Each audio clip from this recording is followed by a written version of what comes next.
court for our very first match here at the Major League of Table Tennis. So help me welcome to the court our first team we got coming, the Portland Paddlers. Our Portland Paddlers are coached by Christian Lilyrose. We have Hampus Nordberg from Sweden, Katomi Omoda from Japan, Sid Naresh, USA, Nikhil Kumar, USA, Kang Dong-Soo from South Korea, and Jens Lundquist from Sweden. Once again, give it up for your Portland Paddlers. Now, to meet their competitors coming to the court, we have the Florida Crocs. The Florida Crocs are coached by Frank Arias.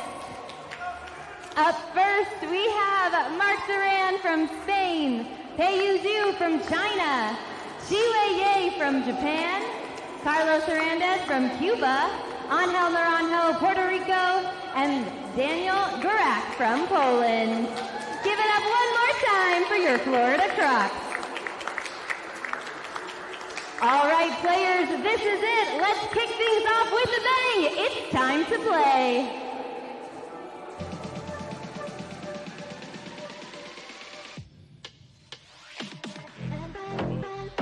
Whoa! It's unbelievable. Oh, yes. Oh, yes. My goodness.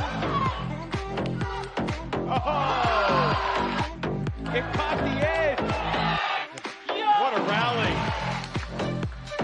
He's going to have his own reel after this. That's it. Oh, my goodness. What a battle. Liam Pittsburgh wins it for the Florida Crocs. And John completes the comeback. Into the net, it's over. Ramon Lorenz closes it out. And the Carolina Gold Rush are MLTT Season 2 champions. Texas Smash took Season 1. Carolina Gold Rush got Season 2 done. Now the race begins for the third crown with 8 other contenders ready to throw down. Major League Table Tennis fans, gather around. This journey continues to break new ground. New superstars looking to make their name, racing for the golden point, ready for the golden game. We begin by the Bay. We're ready to rock. My dude Matt Hetherington's ready to talk. Champs and challengers, the tension is key. It is time for MLTT Season 3. Welcome, everybody. Evan Lepler, my dude Matt Hetherington. Matt, Season 3 is here. We're ready to go. What's foremost on your mind? I'm just interested to see how the teams get off to a start. Obviously, the beginning of the season is pretty important. We've seen a lot of ups and downs throughout Season 1 and 2, but a lot of the time, the teams that haven't made it in the end have kind of had their regrets about a slower start to the season. So we'll see if they've learned anything coming into Season 3 that are going to help them get off to a faster start. We're feeling green. We got the 2 green teams in the opening match, the Florida Crocs and the Portland Paddlers. The northernmost team in the league versus the southernmost team in the league. This interdivisional showdown. A couple of third-year coaches with Frank Arias and Christian Lilyrose, who have both led these franchises from the beginning. And we got some real popcorn matches to start the season, starting with Mark Durant, the Spanish showman, against Portland's #1 player from a year ago, the Swede Hampus Nordberg. Yeah, and of course there are some new faces coming into Season 3. There are some free agents in the mix as well here in this first outing for the teams. Kang Dong-Soo, the defensive player from South Korea, is one that I'm particularly looking forward to watching in Singles 3 against Angel Naranjo from Puerto Rico. Of course, also the doubles format changing this season, so that doubles match is going to be interesting as the first one of Season 3. Well, and of course, you're alluding to the big rule change for Season 3 of MLTT, open serve doubles. In the history of table tennis, someone decided long ago that that line in the middle of the table would be used in doubles and you had to serve cross-court. Now we are functioning in MLTT as if that line does not exist, so you can serve anywhere. And I know you think that's going to be a pretty radical shift for the mindsets of these players. Yeah, definitely. I mean, table tennis is a game of career-long repetition and muscle memory, and kind of learned responses. Portland Towers to serve. Breaking out of those things can be tricky, and we'll see how players handle it later on. Season 3, here we go. Durant picks up where he left off. He was one of the MVP finalists in Season 2. He had a spectacular sophomore season for the Crocs. Durant begins his 3rd year in the league. It's year 2 for Hampus Nordberg, who was their first-round pick prior to Season 2, but he loses both points on his serve coming out of the gates today.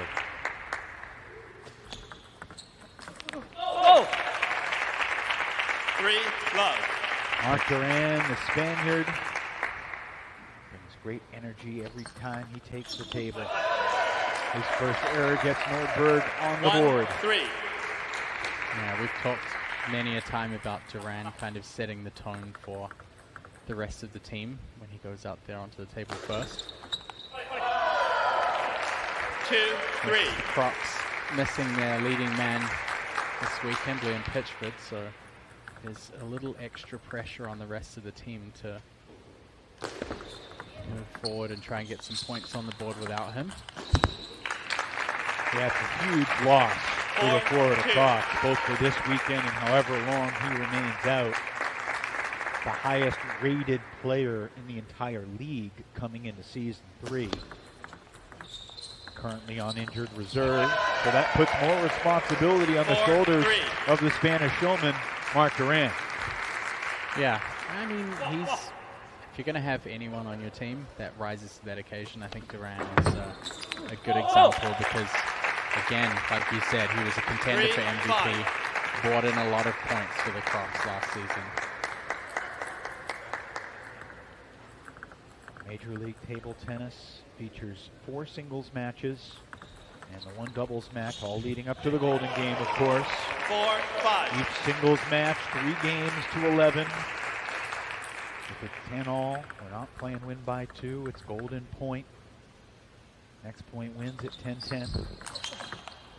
Strong response from Nordberg, and this opening game is even at 5 apiece. Some slight tweaks to the rules this year in terms of how the lineup is determined. 5 all.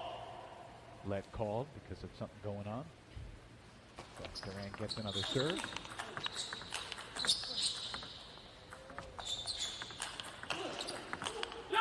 Maybe no one better in the entire league over the past 2 years at playing offensively while backing away from the table.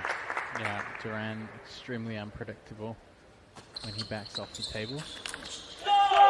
The challenging thing for the players that come up against him is that it's the right strategy for them to try and push him back from the table. But once he gets there, you never really know what could happen. There's chops, two-handed backhands. 5-7. All kinds of uncomfortable shots.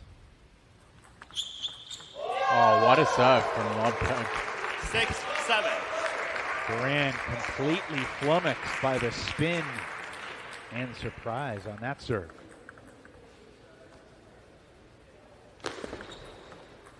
Oh, good combination there from Nordberg. 8-6. See that Durant was a little tentative about trying to play the half-long ball, so he opted to push instead. Gave Nordberg the chance. 8-7. Durant still leading by 1 here in the first game. It's funny, Matt, you would have think in one of the 3 matchups between the Crocs and Paddlers this year that these 2 guys would have squared off against each other in a singles match. But that is not the case. They played in the Golden Game against each other. This is their first singles match going head-to-head. Nordberg played against Liam Pitchford twice in singles and also once against Daniel Gorak in Season 2. This is a battle between 38-year-olds. Mark Durant will turn 39 in October, just over a month from now. Hampus Nordberg turns 38 today. Happy birthday, Hampus. He's gained point down 10-8. in the opening stanza of this 3-game match. Nordberg certainly opened up opportunities for himself, but just hasn't found his mark on some of the follow-ups. Mark Durant closes out game one. And the new season of Major League Table Tennis is underway from Pleasanton, California. At the Alameda County Fairgrounds, the Florida Crocs have the first point in season 3.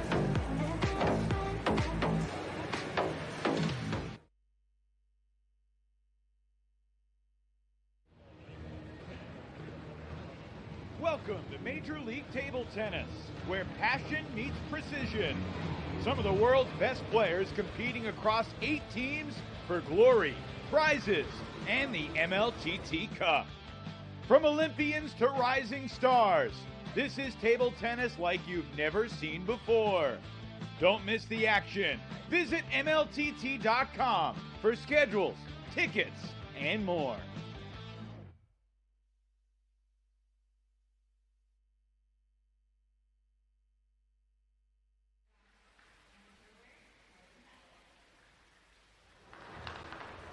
(11-8) in favor of Mark Durant in game number 1.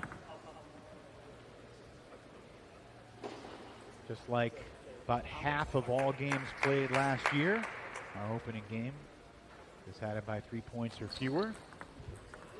And a net cord winner for the birthday boy, Hampus Nordberg, to start game 2. Good decision from Nordberg. Popped up some of the serve receives in the first game and saw Durant having the opportunity to flick or attack the first ball. This time Nordberg tightening up a little bit on the receive. That's going to be a big factor, I think, in how this second game plays out and potentially the third game as well. Matt, do nerves leave you after game 1 of opening day's match, or did the nerves stick around throughout? What a get by Durant into the net. Incredible effort into the barricade. I think they probably stay. I mean, given the shorter format of Major League, where it's 3 games and each game is worth a point, you're not really playing for the win, you're playing for the point. I would say there is a little less pressure on you because you're playing, that responsibility shared across the team. But I think from game to game, the pressure is probably pretty similar, unless you're up 2-0.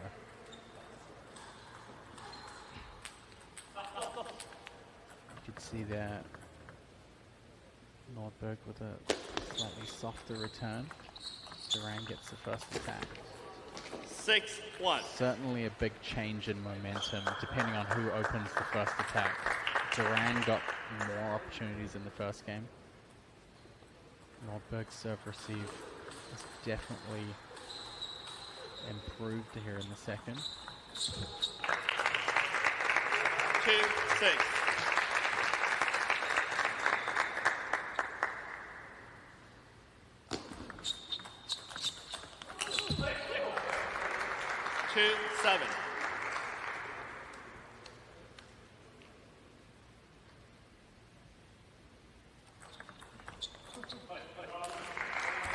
This is the first of what'll be 18 team matches over the course of the regular season for the Crocs and the Paddlers.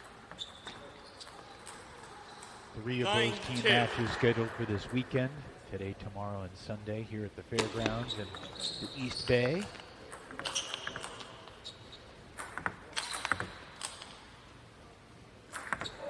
Landed on Durant's side. 2-10. So Hampus Nordberg has seized control here in game 2. Emphatically.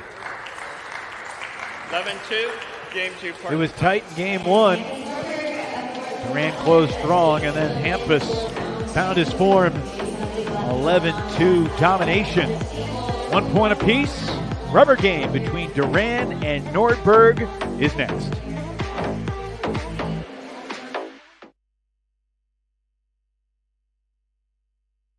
You may see a teen struggling to find his way.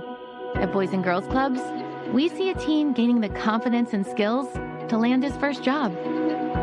Kids today need people to see their potential and help them achieve it. At Boys and Girls Clubs, we do whatever it takes to help kids succeed. Because when we see young people, we see limitless possibilities. Do you? Join us, Boys and Girls Clubs. Great futures start here.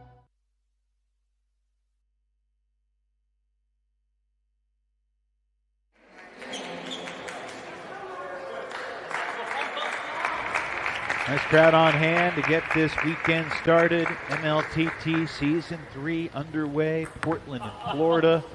5th ever meeting between the Paddlers and the Crocs. They met once in Season 1. They played 3 times in Season 2. Who's going to get that first haymaker to start Season 3 here in Game 3 of this opening singles match? Now 12 of the last 14 points. The Swede. Durant counters 1-0. 1-0. What's the difference here in Game 3, Matt? It's definitely a lot of what's happening around the net. So the serve receive, the short game. 2-1. Nordberg seems to kind of just opted to play a little bit long more. Wow. 2-0. Ready for the counter there. I think also Nordberg's been really strong on the half-long opening. Yeah, so playing out long, instead of going for these drop shots, Durant uses this hook serve that sometimes it's kind of hard to read the spin. If you push short, it can pop up, and he just wins a lot of points by doing that.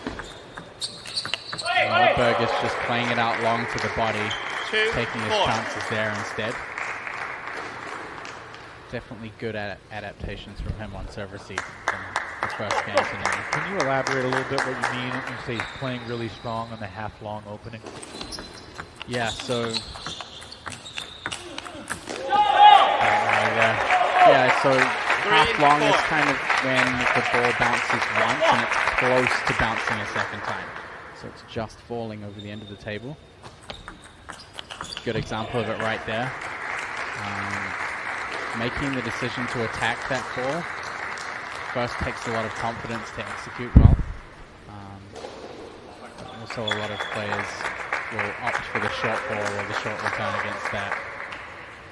MLTT debut of Pei Zhu for the Florida Crocs against Katomi Omoda in our second singles match. The ladies take the table next. The women's singles is locked in Season 3.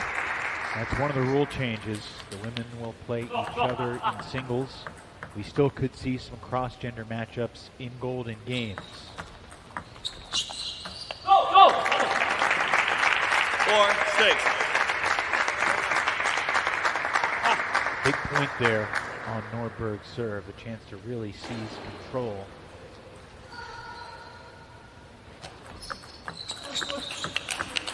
Wow, great play from Nordberg. 4-7. Both players actually. Nice counters in there.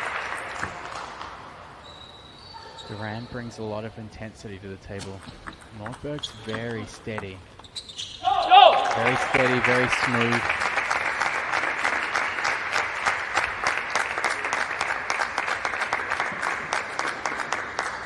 There's a good example there of that 7-5. half-long opening. See, the ball was just falling over the edge of the table. And Nordberg took a couple games off Florida's #1 player, Liam Pitchford, last year, but lost a couple of matches against him, 2 out of 3. Nordberg also got a 2-1 win over Daniel Gorak with shots like that. Beautiful angle, corner of the table, and a 4-point lead for Hampus Nordberg.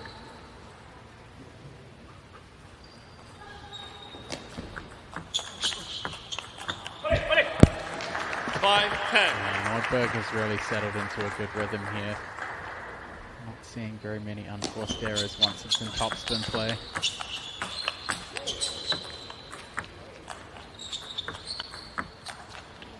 On his 38th birthday, Hampus Nordberg starts things off right for the Portland Paddlers. He dropped the opening game, but he convincingly flexes his muscle in games 2 and 3. Outscores Durant 22-7. in the back 2 games and gives the Paddlers the early 2-1 lead here in the opening match of Season 3 Major League Table Tennis.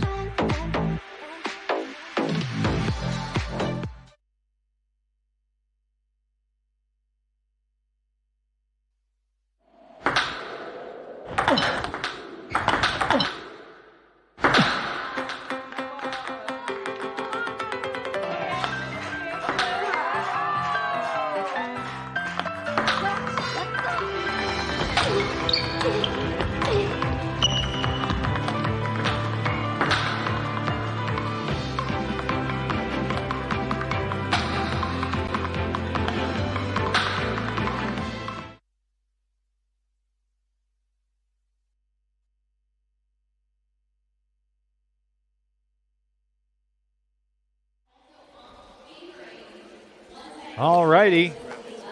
The ladies take the table now. Peiyu Zhu for the Florida Crocs and Katomi Omoda for the Portland Paddlers. Katomi won all 3 of her matches against Florida last year, each time taking 2 games out of 3 against Matilda Ekholm. Ekholm, the Florida Crocs female, each of the past 2 seasons. She was let go. The Los Angeles Spinners drafted her. I'll throw $1 in the jar for calling them Seattle. Hopefully that's the last time, but it probably won't be. And Florida drafted Peiyu Zhu with their first pick in their Season 3 draft, but it was not the first round pick because they traded that. So it was the second round pick. Peiyu Zhu going 16th overall to the Crocs. What should we know about this 24-year-old lefty from China? Short pips forehand, left-handed. She's got a great, really snappy and very compact game. So very explosive shots, very aggressive with the short pip side in particular. So a lot of flat hitting and driving. I think it's going to be a match that is contested very close to the table. Yeah, definitely looking forward to seeing her in action for the first time. Katomi Omoda, when she made her debut in Portland a year ago in September, was really a revelation. She was so much fun. I mean, she's just 21 years old now, so obviously just 20 a year ago. And she came in and really played with such flair and charisma. Excited to see what she has in store in Season 3. Good start. It's a big start. She's definitely one of the more vocal and energetic players in the league. It's very interesting when you see players that are short pips forehand to see whether they serve with that side or whether they flip their racket to try and get more spin on the serve. Drew starting short pip serve.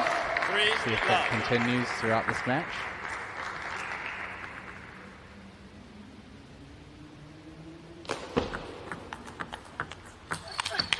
4 straight for Katomi Omoda. I think it's going to be really interesting to see how Omoda comes into the season. She's been playing a lot of WTT. She's been very active on the international circuit. So I think we're going to see a battle-hardened Katomi Omoda coming back in to this season of Major League Table Tennis. For those that aren't as enriched in the context of international table tennis, when you say playing a lot of WTT, that means playing the best tournaments in the world and getting the highest level reps you can get? Yeah, these are basically professional world tour. 5-1. So a lot of international tournaments around the world. She's been traveling a lot. As table tennis players tend to do. A heck of a rally there. Omoda, relentless. She also won gold in the team event at the World University Games with Japan.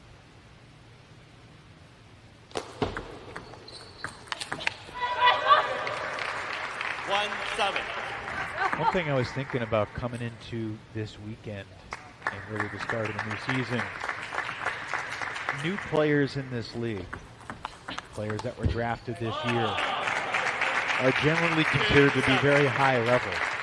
But there's a learning curve in adapting to the MLTT style of play in various ways. Obviously the golden game, but just 3 games to 11, every game being won, being ready to go. I mean, how big of a factor do you think that is?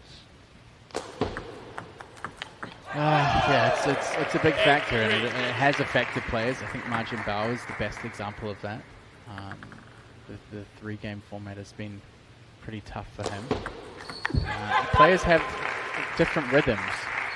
Some players thrive when they're ahead. Some players thrive when they're trying to catch up from being behind. Some players slow start. Some players start faster. But the 3-game format kind of puts a lot of pressure on having to conform to a fast start under pressure, and it's all over in the blink of an eye. So you don't have the luxury of playing 7 games and trying to fight back from you know, a 3-0 game deficit. Game points for Omoda.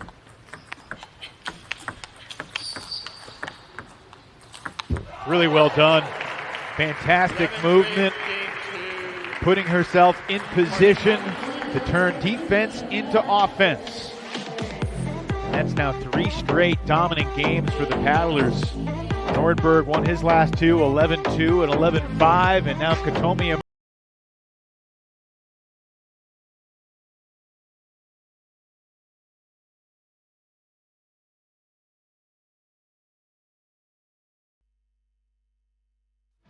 Welcome to Major League Table Tennis, where passion meets precision. Some of the world's best players competing across 8 teams for glory, prizes, and the MLTT Cup. From Olympians to rising stars, this is table tennis like you've never seen before. Don't miss the action. Visit MLTT.com for schedules, tickets, and more.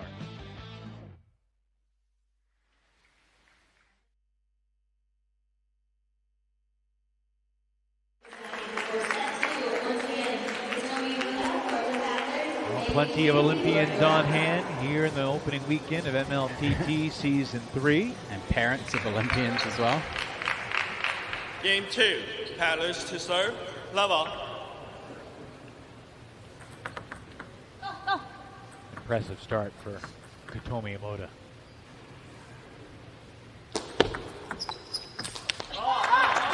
She certainly approached the first game with a lot of confidence.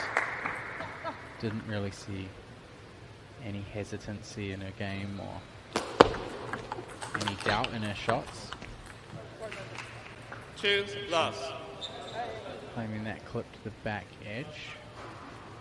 Peiyu agrees that it did. 1 all.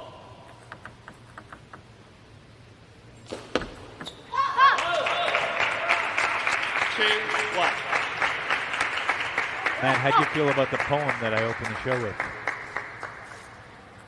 What poem? Did I miss something? 2-1. Was it a haiku? You're as alert as you've ever been. Thank you.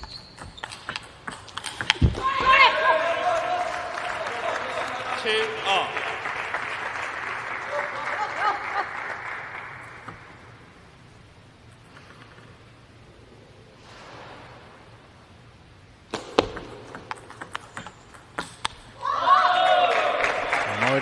Really opening up the table with her placement.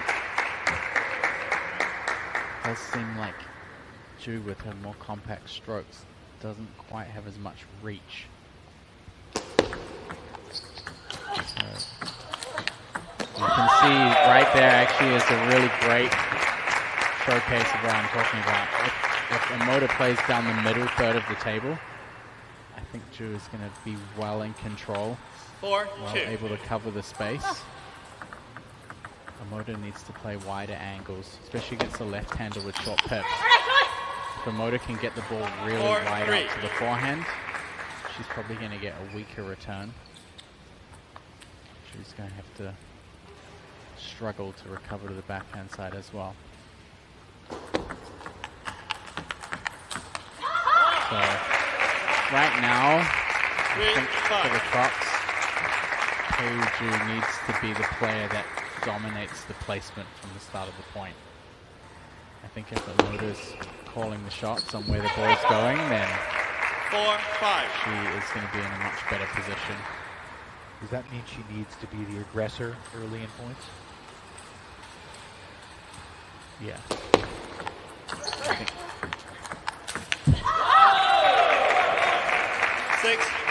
I think just direct, a little more direct with the placement.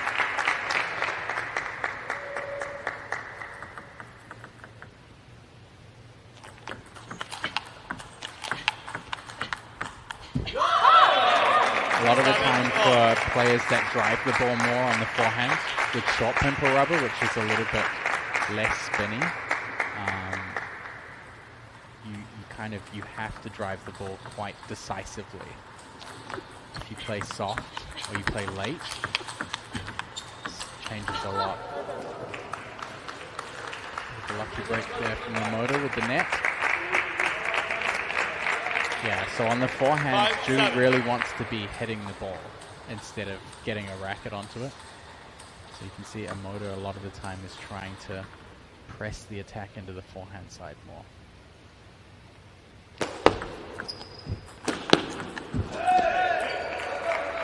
Serving to the forehand there and taking control of the point quickly.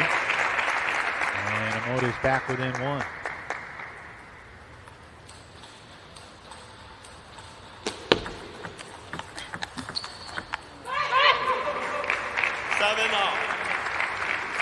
Omoda clawing her way back here in game 2 to tie things up.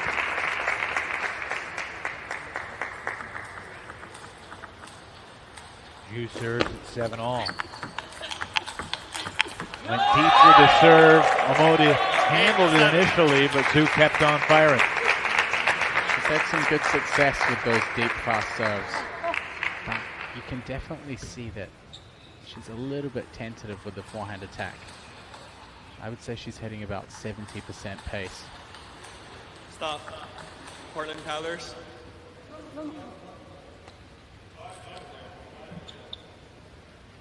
Eight, 7. Sure, there's a warning for the paddlers there. For the clock, perhaps. 8 off.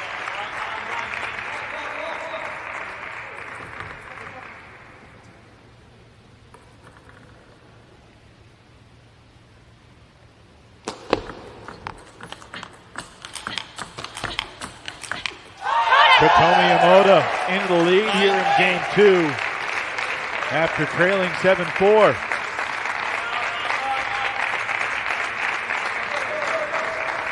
She looks very comfortable in the rallies. She hasn't really been pushed out of position too much. Great adjustments. 9 off.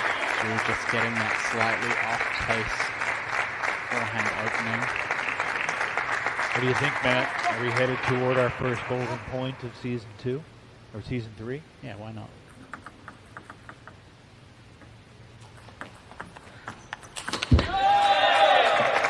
Omoda looking for the counter. Picked a good ball for it. The placement was quite short. Game point on her serve, Peiju. And Omoda returned it off the 10 net, off. which creates the first golden point here in this new season of MLTT.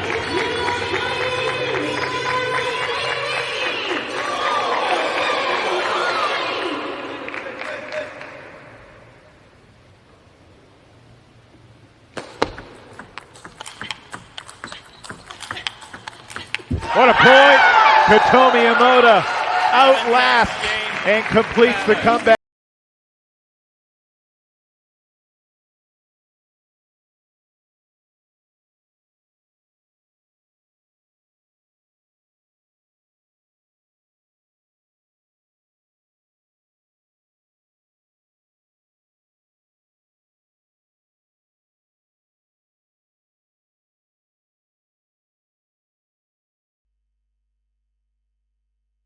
You may see a teen struggling to find his way. At Boys and Girls Clubs, we see a teen gaining the confidence and skills to land his first job. Kids today need people to see their potential and help them achieve it. At Boys and Girls Clubs, we do whatever it takes to help kids succeed. Because when we see young people, we see limitless possibilities. Do you? Join us, Boys and Girls Clubs. Great futures start here.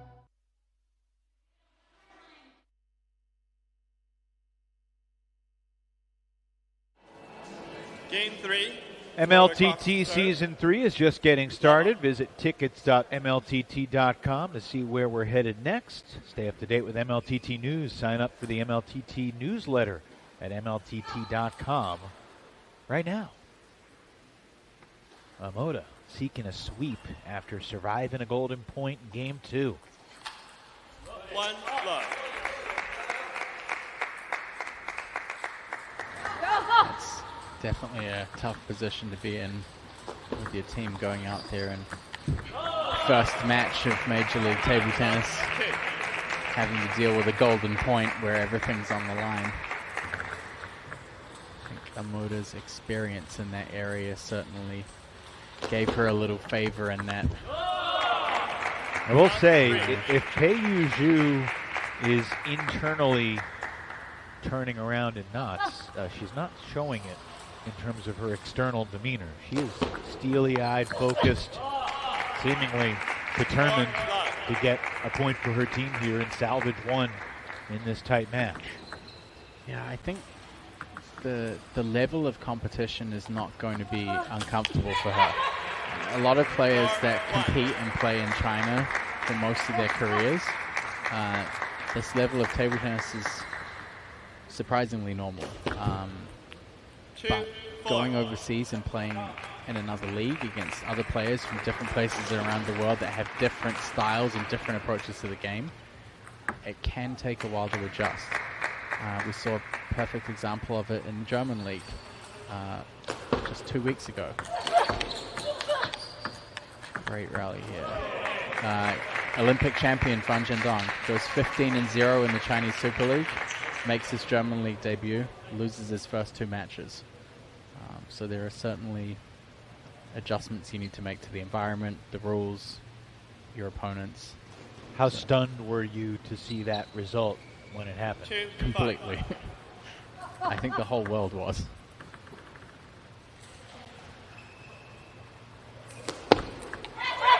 Great pick on that hook serve. Could see the ball really bounce up.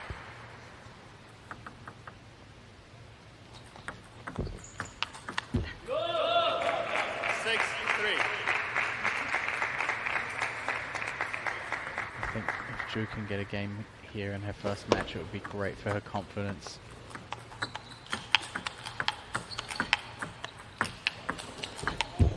Katomi Omoda's got all the answers. 4-6.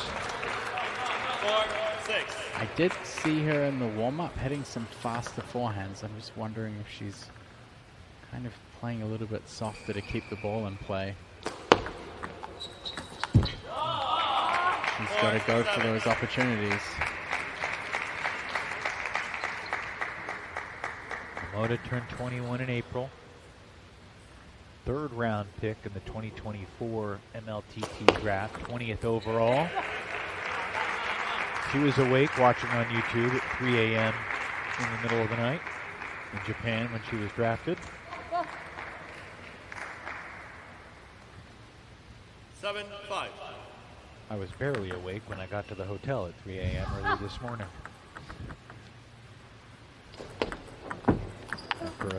Tell you one thing, you're in a lot better mood now than you were then.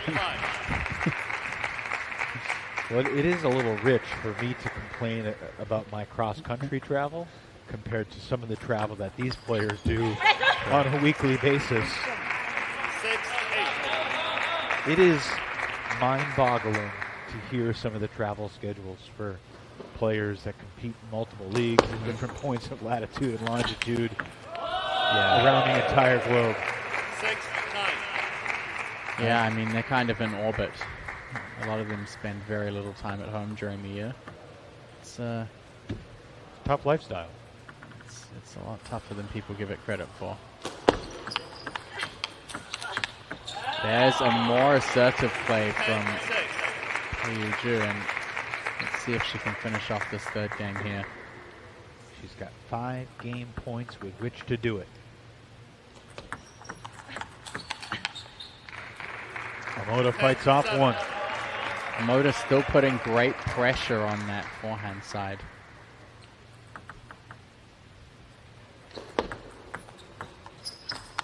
That'll do it. Ju gets her first point for the Crocs. Omoda takes 2 out of 3 from Florida, which has been her MO since entering the league. It's a 4-2 lead for Portland as we head into a historic doubles match ahead. It'll be Sid Naresh and Akil Kumar versus Chihue Ye and Carlos Hernandez in the first ever showcase of MLTT Open Serve Doubles. Zhu gets one for the Crocs.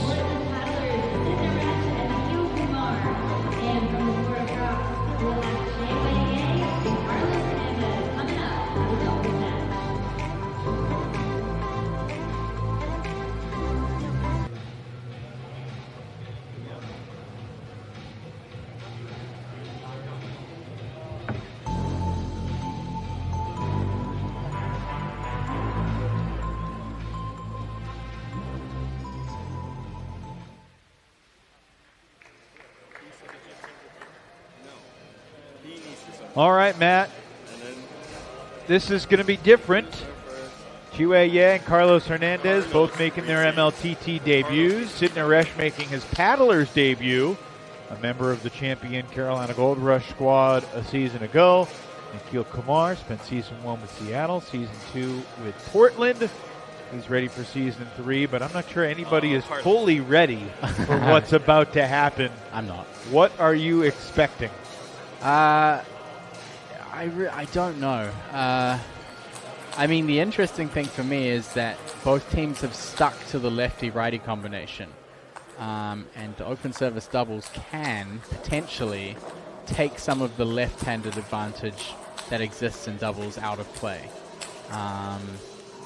So I'm sure there are a number of ways that each team could try and approach this. They could try and stick to a reasonably similar playing methodology as they would have under the old double system.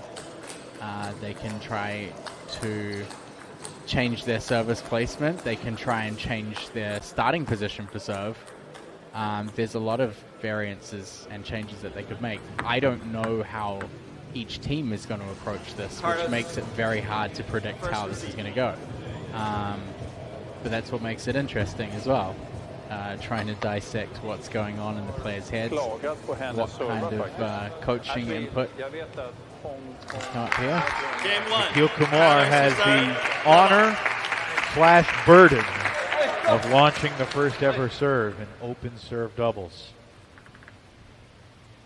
He goes down the line to try to catch his opponent off guard immediately.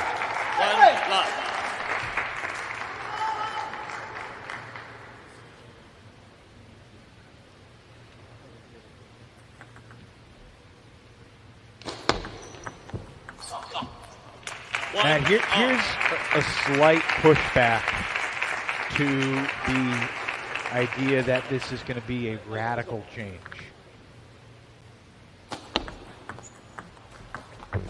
If you're out there playing singles, the serve can go anywhere and you have to defend the whole table. Yeah. So why is it so different when you're out there playing doubles? You know, it's not like either player can return it. You know which player is hitting the return, and that player just has to be ready to guard the table as if they would in singles, right? Or am I thinking about it too simplistically? You are, but I will. As I said a little bit right in the beginning, table tennis is a game of, things happen so quickly. You rely a lot on learned responses and muscle memories and habits. A lot of things happen subconsciously, and a good doubles pairing usually moves around each other and kind of builds strategy quite seamlessly. So a change like this does 4-2. create some disruptions to how players are able to move around each other and that kind of thing. So is the biggest disruption to the norm on the return or on the fourth shot of the point? I would say it's on the next ball. For the return team? Yeah. Or for the serving team too? Both. Yeah, both. It really depends where the server decides to serve from and where they decide to serve to. 4-all here in the opening game.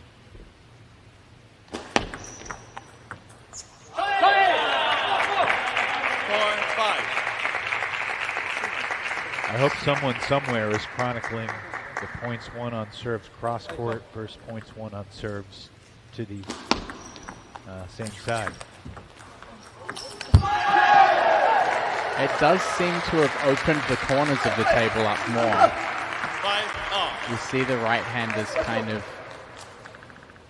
going back to their singles serving position. So Hernandez serving from where he would in singles. Serving across the middle. You can see it opens the table out a lot more. So the players are kind of trying to stick to their respective corners where they can cover across with the forehand more. Usually in doubles you'd see players getting bunched up more. Now they seem to be more separated.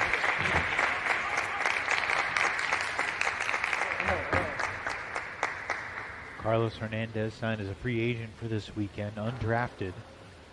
Chiwei 5-7. 25th overall pick in the Season 3 draft, third rounder from Taiwan.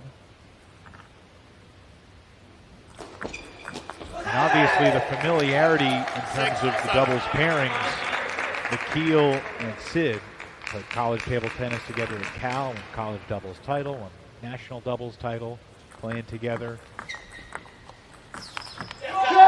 But my question for you is open serve doubles like a completely different sport? How relevant is that chemistry and experience playing with one another when you throw in this big change? I think it will definitely help. A big part of doubles is being very spatially aware of where your partner is and what kind of shots they're playing. So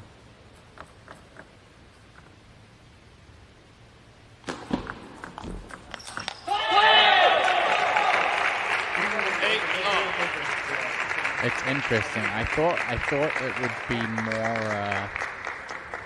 I thought you'd be able to see the differences more.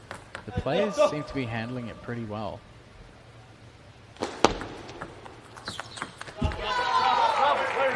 Big point. Paddlers eat back in front by one. Let's go.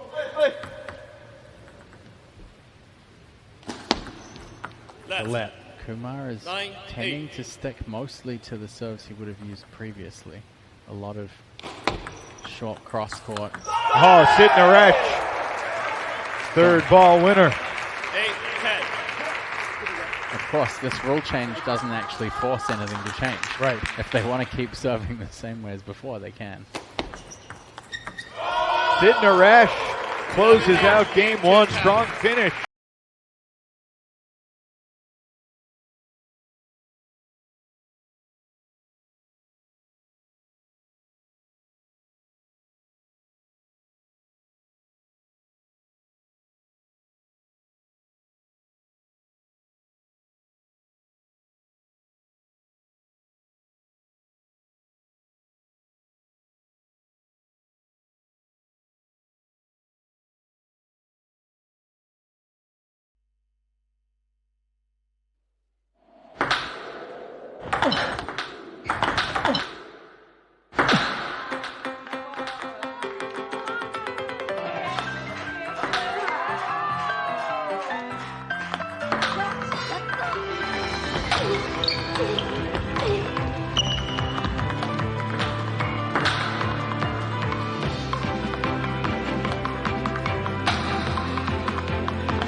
So open serve doubles has not been the apocalypse for table tennis through one game that many expected it would.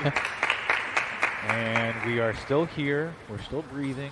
We are still enjoying MLTT. Although Matt has a look in his eyes, I make that statement. I'm just trying to make as many observations as possible to see where the differences might lie in movements or placements. So far it seems that the common theme is that the players have kind of gone back to their own corners. So the right-handers, instead of being forced to serve diagonal from the right side, are shifting back towards their comfortable left corner. Dating back to the end of game one, that's now 6 straight points for Portland. Frank Arias takes the timeout. Come on. You're rushing too much. Take it easy. Yeah, no need to rush. No need to flip all the balls. No need to. Come on, relax. Do your games. Come on. The timeout was just to stop this because you were rushing a little bit. Stop. Play. Come on. Do your game. Come on. Up. Come on.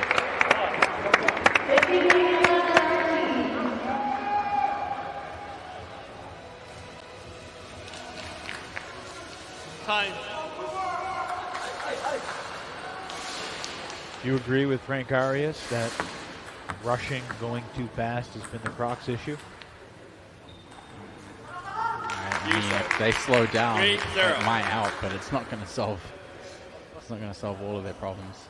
I think when you're coming into a new format of doubles, you definitely need to give some tactical input as well. Out of the timeout, Crocs get on the board here in game 2. Chiwei, 35 years old.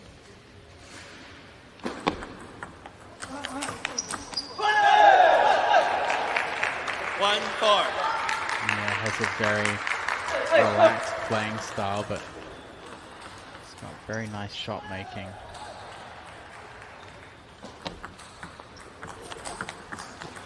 They usually spend a good hour and a half before the matches start just pacing around the warm-up hall and watching the players and seeing what they're warming up and what they're practicing, especially the new players to the league or the free agents.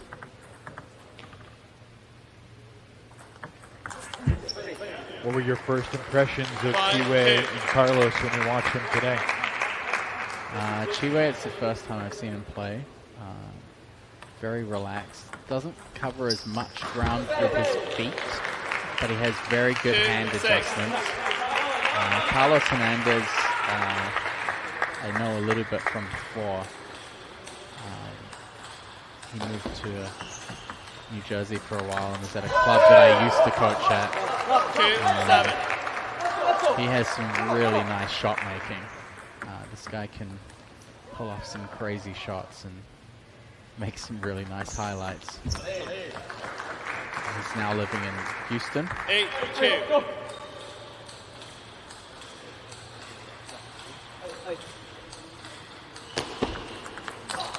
So they definitely have attributes that could contribute to playing well in doubles. Just having the ability to change the direction and to have good touch. That's 8-3. Kumar and Sid more comfortable with each other. Nikhil Kumar is a very, very tactical player. 3-9. He'll go through a lot of different scenarios to try and build tactics, and has a great awareness of his partner, but also the people at the other end of the table, of what might work against them. And I think that certainly helps a lot in doubles play.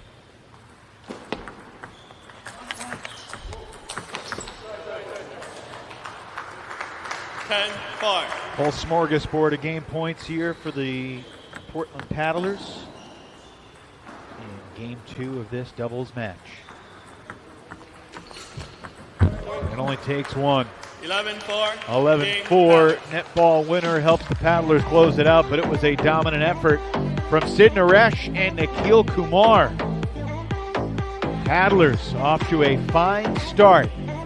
We'll talk more about the big picture of Season 3 of MLTT. Paddlers looking to get to the playoffs for the first time this year.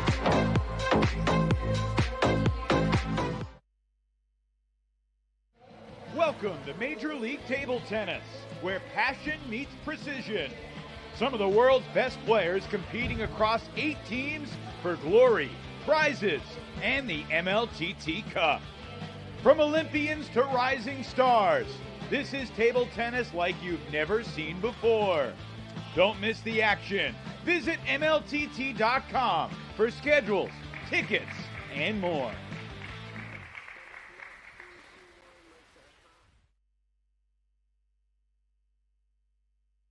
Lower. Well, a season ago, the Florida Crocs won 7 of their 18 matches. They went 7-11 overall. Portland Paddlers went just 6-12 in the West Division. Both these teams fell short in the playoff race. Both hoping to change that this year. I do have an interesting fact for you that I think will surprise you, Matt. The Florida Crocs last year were one of 3 teams in the league that as a team finished above 500 in singles games and above 500 in doubles games. The other 2 were the Carolina Gold Rush. And I'm not going to ask you to guess because you wouldn't guess it right. It was the Princeton Revolution. Akil Kumar with a wicked winner there. So 2 of the 3 teams that had winning records in both singles and doubles did not make the playoffs, which really tells you it all comes down to the Golden Game. Last year, Florida, 5 different instances had leads going into the Golden Game and lost. Princeton had 6. And those were absolute killers for those 2 teams over the course of the season. 1-5. Yeah, it doesn't surprise me as much about the Crocs, just because we know that Pitchford won 14 out of his 15 matches, and we know that Durant had an exceptional winning percentage in games, so they scored a lot of points in games, but just weren't able to get the team wins.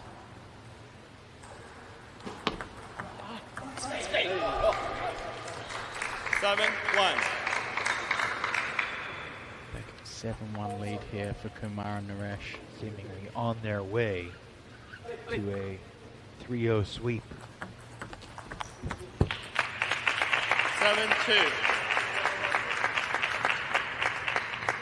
Season ago, 31% of all singles and doubles matches were 3-0 sweeps.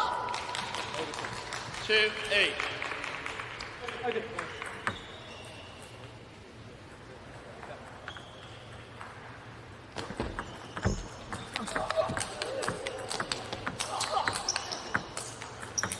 Really good stuff. Great point from the Crocs players, but Portland Paddlers continue their surge. Kumar just getting back around onto the backhand.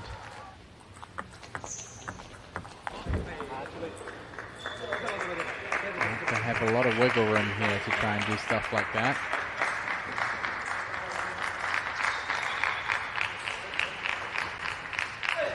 Nine, 3.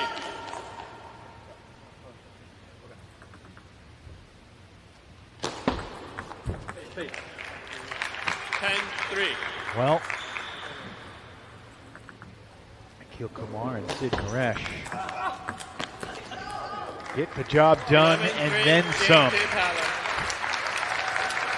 Whether it was on purpose or by accident, with intention or just by incident, that was domination from the Portland Paddlers doubles team. The reigning collegiate champs, the reigning U.S. Nationals doubles champs, Akil Kumar and Sid Naresh, all smiles as they outscore the Florida Crocs by the combined score of 33-15 across the 3 games in a 3-0 sweep. And talk to these fans about how great it is to come back together and play again. Yeah, I mean, I'm really happy that we traded for Sid, honestly. I mean, Sid and I have known each other for a while now, went to school together as well. So we played in college doubles as well together. At Nationals, we won the men's doubles this year as well. So we have good chemistry on the table and understanding each other's styles. So I'm happy to have that now. And Sid, you already have an MLTT championship under your belt. You're on a new team. Are you looking to get a championship now as a Portland paddler? Yeah, I think we're just as hungry as we were last season, and new teammates, new coaches. I'm super excited to be a part of this team, and we're off to a good start, and we hope that we can keep it going. Well, congratulations to both of you again. Give these guys a huge round of applause.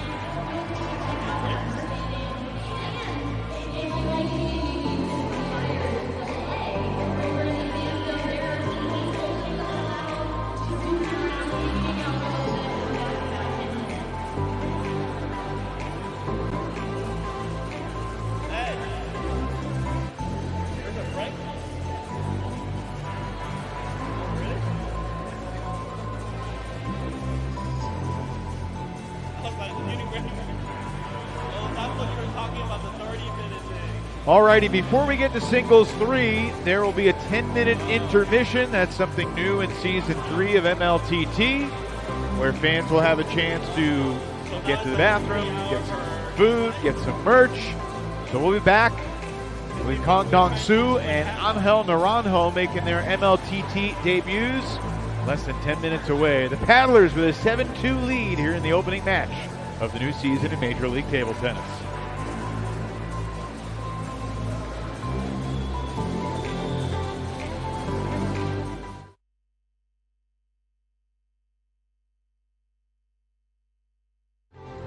Welcome to Major League Table Tennis, where passion meets precision.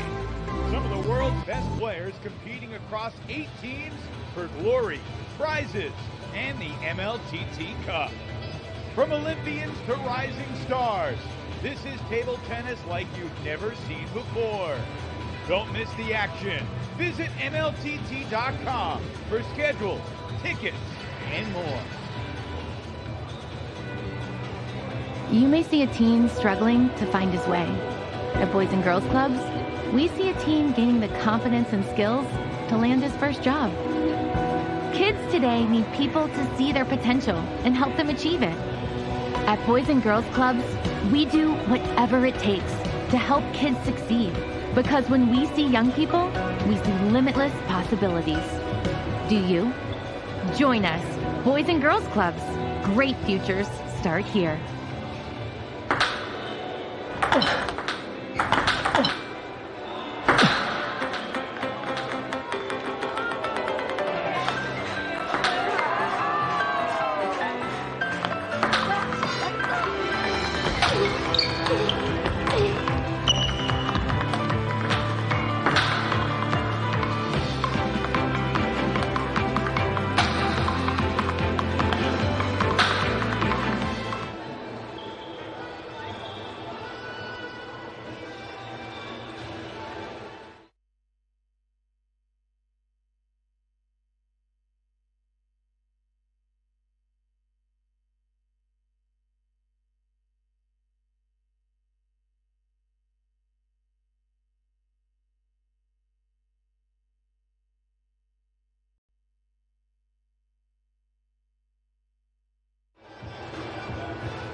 check with Ed.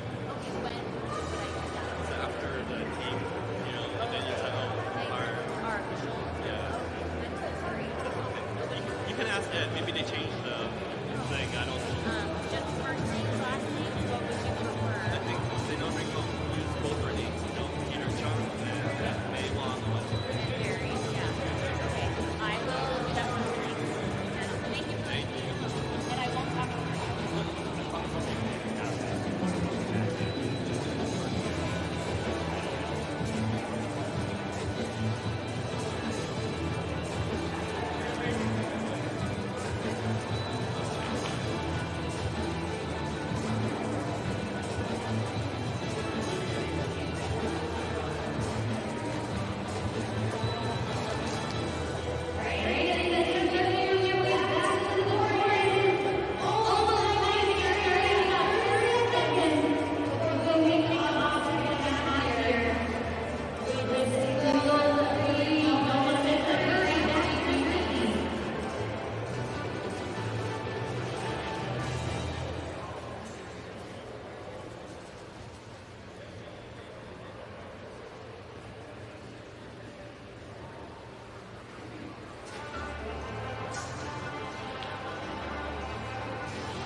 Players to the court.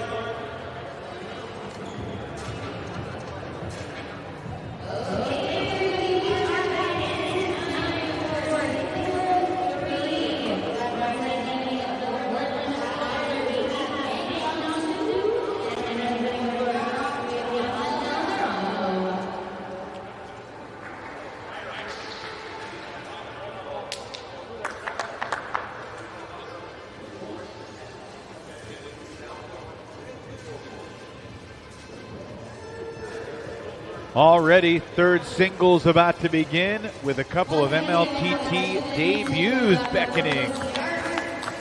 Angel Naranjo, longtime member of the Puerto Rican national team, getting ready to square off against Portland's newcomer, Dong-Soo, who is the second-round pick of the Paddlers in this past spring's Season 3 draft. Dong-Soo, 31 years old, from South Korea. And Naranjo, just 21 years old. He was the 34th and final selection in the Season 3 draft. So you got one guy who was taken 13th overall, another guy who was taken 34th overall. Does that mean that Dong-Soo should be viewed as a considerable favorite going into this match, Matt Hetherington? I think in terms of international level, Dong-Soo has definitely performed a slightly higher level internationally. Angel has been really strong in Pan American competition and in youth events. So certainly a player to watch. He's got a really strong base of power. He's got a lot of height to help him play over the top of the ball. We're going to see how he does against Dong-Soo, who is a defensive player. Long pips backhand, 1.5 millimeter sponge. Some pretty heavy spin defense, but also switches up the attack. Great all-round modern defensive game.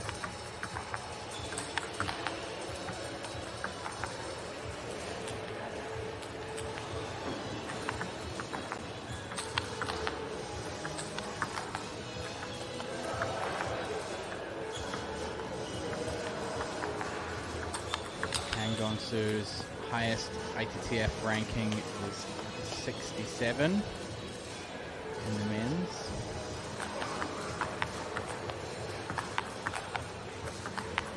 Matt, you've had 10-15 minutes now to ruminate on the doubles. Time. Yes. I'm sure you want to see more. Yeah. You'd like to see more competitive, but what were your biggest takeaways from the first 3 games ever of open serve doubles in MLTT? I think the most important takeaway for me was that it didn't seem that disruptive to the players. So it looked like they were able to adapt pretty smoothly.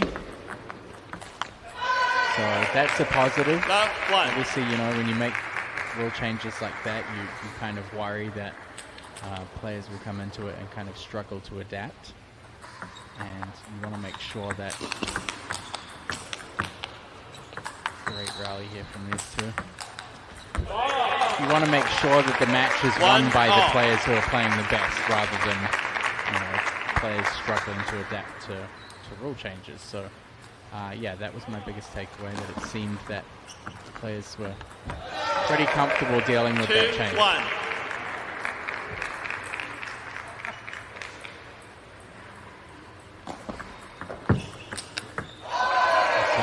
Texas Smash ownership have arrived in the back there. Alongside them is Nikhil Kumar's parents who've come to watch the match.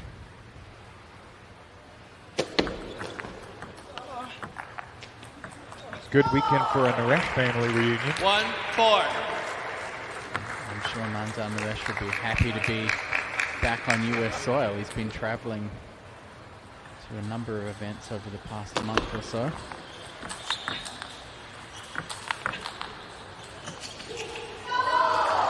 Naranjo going for the drop.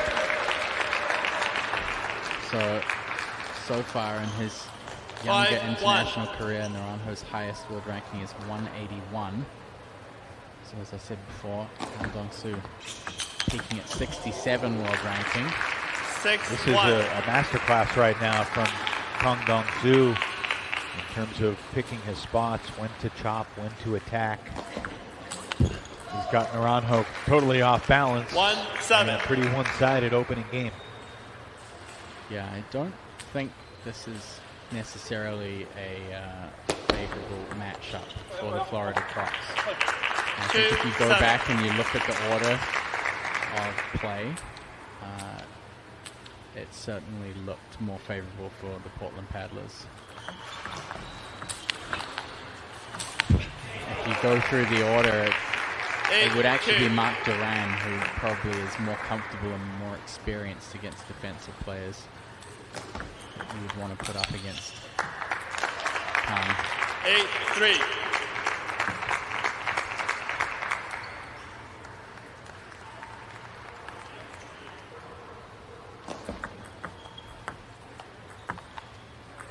Look out.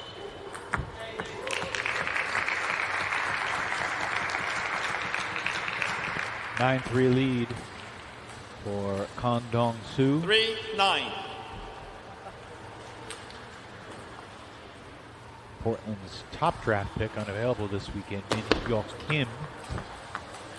4-9. Another South Korean. But Christian Lilyrose has to feel pretty good about his team. You know, a year ago, he drafted 2 Swedes that became the top 2 players in singles most of the season, in Jens and Hampus, and this year 2 South Koreans becoming the guys that he expects to be the top 2 guys. They still have the Swedes, and they still have Nikhil, and Sid Naresh has some pop, and obviously Katomi Omoda. Strong female player too. I like their squad. It is quite funny to see different coaches kind of emulating their teams through their draft picks.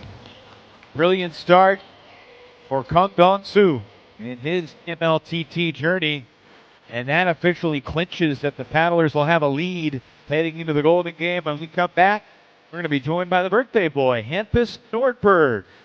Talk a little bit about the Paddlers' Season 3 expectations.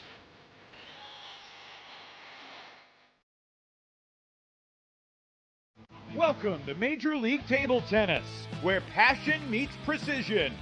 Some of the world's best players competing across 8 teams for glory, prizes, and the MLTT Cup. From Olympians to rising stars, this is table tennis like you've never seen before. Don't miss the action. Visit MLTT.com for schedules, tickets, and more.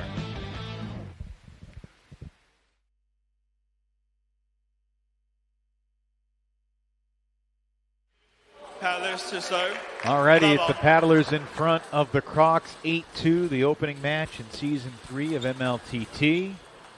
Game 2 here between Dong-Soo and Angel Naranjo. And that's just filthy stuff from the South Korean chopper. Backed his opponent far off the table. And then the cute little dropper. And we're joined by Hampus Nordberg of the Portland Paddlers. Hampus, happy birthday. Oh, thank you.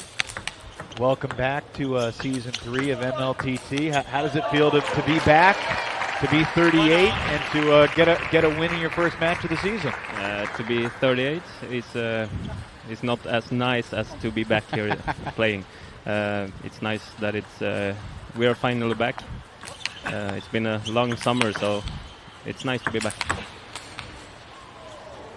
Oh, goodness. How about that from Dong-Soo? Hampus, I want to ask you about your match as well, but what have you seen so far from your newest teammate? I told someone yesterday that one outsider to be the best player of the season is Dong-Soo. So I'm not surprised that he has this level, but also with his style, if you don't like to play against his style, it's very difficult. And I know Angel personally. He's a friend of mine, and he's a very humble and hard-working guy. But to play this style, I don't think it's his dream to play Dong-Soo the first game. Let's talk about your match against Mark Durant earlier. You dropped game 1, 11-8, and then something changed in games 2 and 3.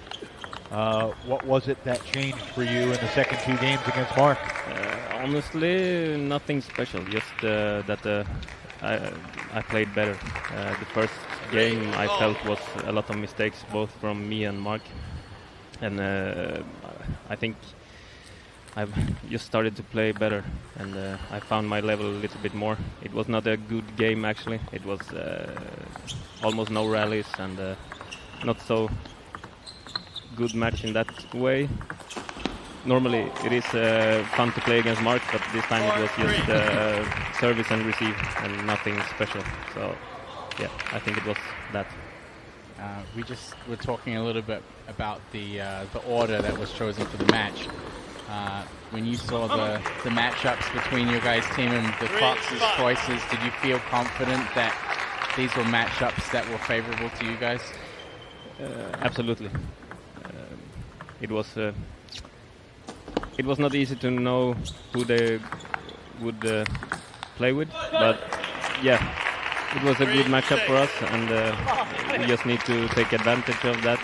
So far we have, but the game isn't over, and the golden game, anything can happen. So Naranjo doing a nice job turning it around here in game 2, battling tough.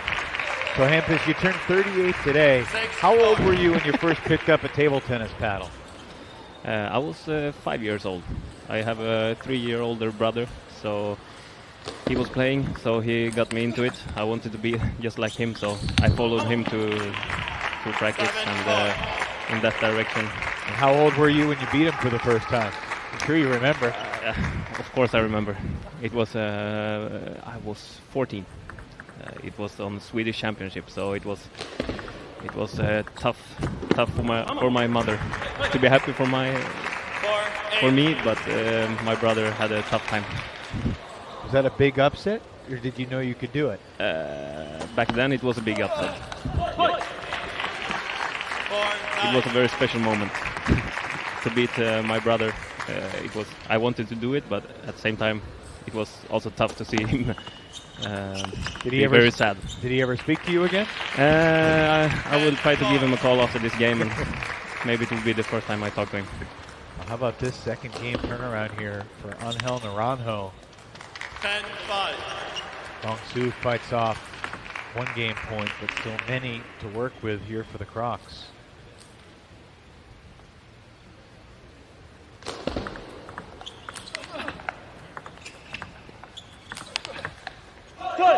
Well, Angel Naranjo, Hampus, I imagine you're not sad to see your friend get a win, but you're disappointed. This is like your mother with your teammate and your friend.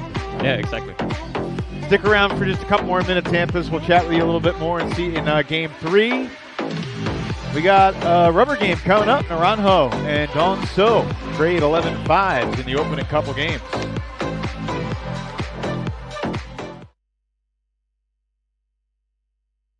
You may see a teen struggling to find his way. At Boys and Girls Clubs, we see a teen gaining the confidence and skills to land his first job. Kids today need people to see their potential and help them achieve it. At Boys and Girls Clubs, we do whatever it takes to help kids succeed. Because when we see young people, we see limitless possibilities. Do you? Join us, Boys and Girls Clubs. Great futures start here. Florida Crocs.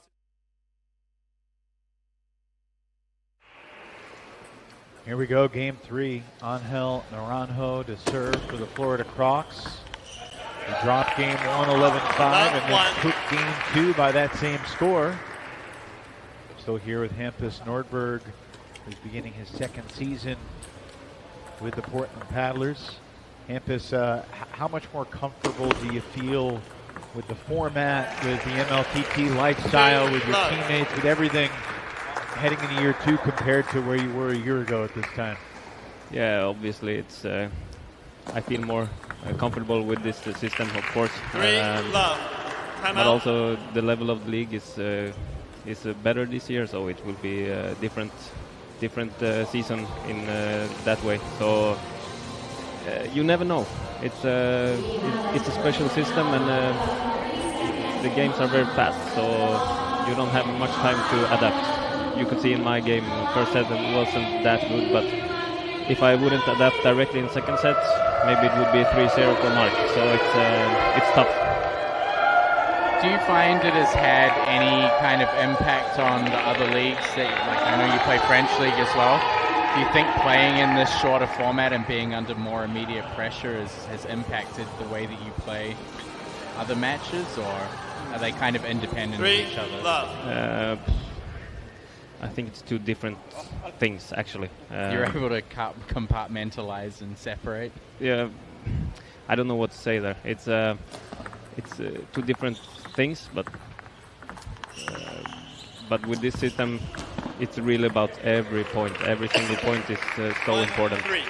And even if it's short games in the other leagues as well, you can give away one set and it doesn't matter that much, but here you need to be alert for every point, so it might be an advantage to know that, to learn that you have to have the focus, your best focus for every point. Hampus, I know you've won several gold medals playing doubles in your home country and around the world for that matter. What were your observations watching the first ever MLTT Open Serve doubles match where Nikhil and Sid took care of business? Actually, I didn't see that much. I was warming up with the Dong-Soo. Gotcha. So I didn't see that much, but it will be interesting to see. It will be difficult for everyone in the beginning, I think.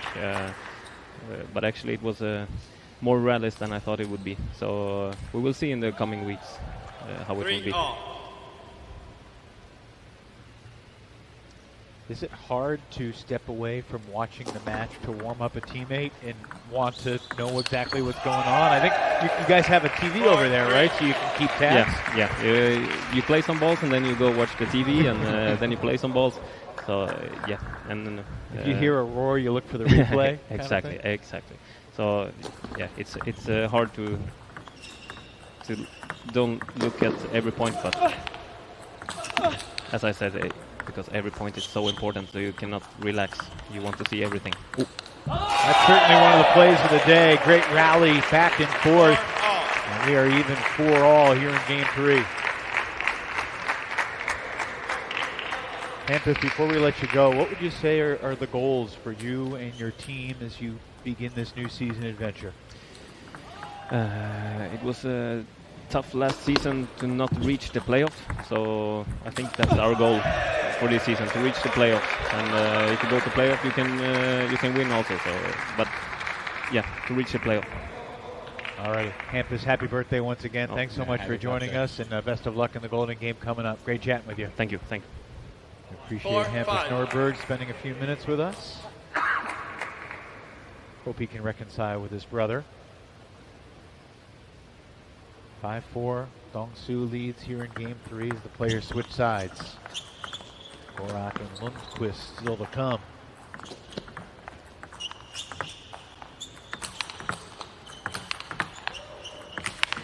Naranjo is certainly looking more comfortable against the defensive play from Kang.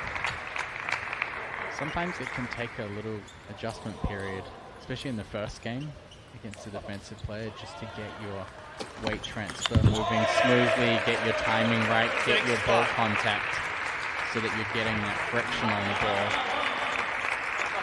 Certainly seems like Naranjo's been able to adjust. Again, he does have a lot of leg power to work with. Dong-Soo's having to do a lot more. A lot more to stay in these points.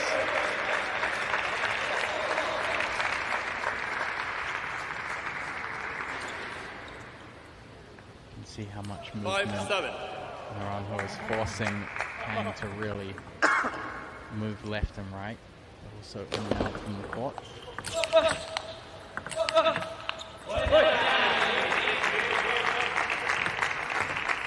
6-7. It's a big point here. You know, obviously, if it's 9-3 in favor of Portland, then Lundquist only needs to win one game to get the 5-point maximum lead going into the Golden game. You know how important that is. Only seen a handful of 5-point deficits overcome in 2 seasons. Golden game action. Kang's on the attack. Yeah, that's good news for Portland when he's on the attack. Naranjo does not want to be the player backed off the table.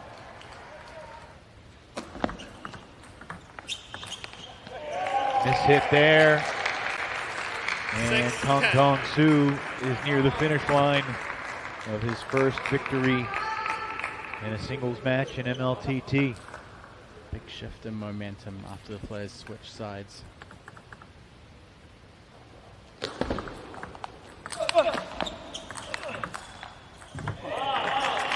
Naranjo fights off. 1 game point. Getting some great angles playing out to the corners.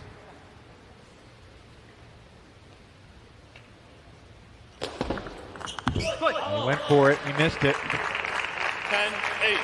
Now he's got a couple serves back to try to close it out on his paddle, on his terms.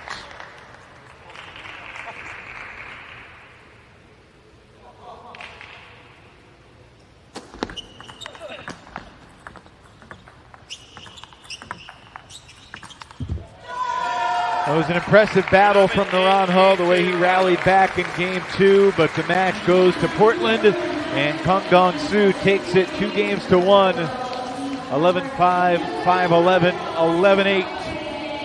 And that gives the Paddlers a 9-3 lead heading into the final singles showdown of this particular team match. Lundquist and Gorak are coming up next.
Alrighty, welcome back to the Alameda County Fairgrounds here in Pleasanton, California.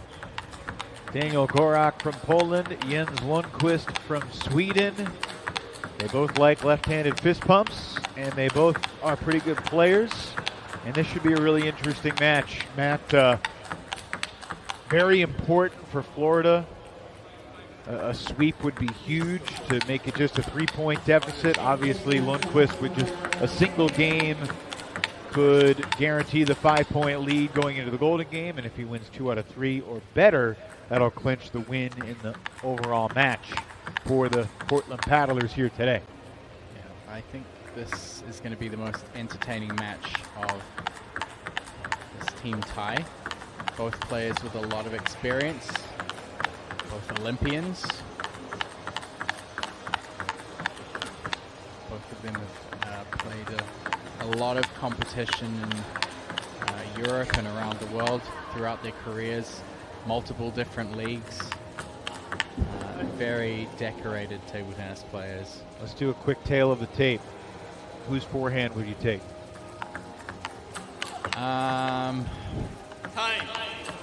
If you want to cop out and call it a tie, I'll accept it. Well, now that you've said that, I can't. So you've backed me into corner. I think I would probably take Lundquist, just because. Game 1. Who's backhand? Paddlers to serve. I give Gorak the backhand. Who's serve? Are we going to go through every single? Yes. Quick tail of the tape. Are you keeping a tally here? Yes. Who's serve? Lundquist. Who's return? Gorak. I'm just going to keep splitting on everything. Diplomacy at its finest. Yeah. There's the forehand. Yeah, forehand. Lundquist has a little bit more variance. I think Gorak plays a very, very clean forehand game. Which, you know, it has its rewards of, good safety margins and good shot trajectories, but sometimes you just need to add a little dirt to your forehand game to make it a bit more dangerous. Before we get too deep, who's the favorite in this match?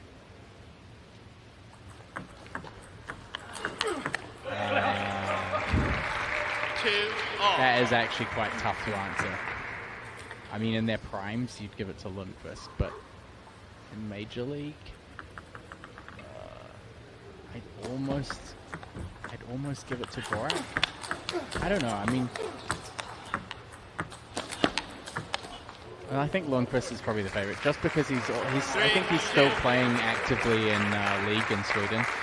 Gorak is coaching in the US, so that gives just a little extra competition sharpness to. With that said, Gorak a month ago traveled back to Poland, and he's spent a lot of the past month training in Poland to get ready for the season. It's true.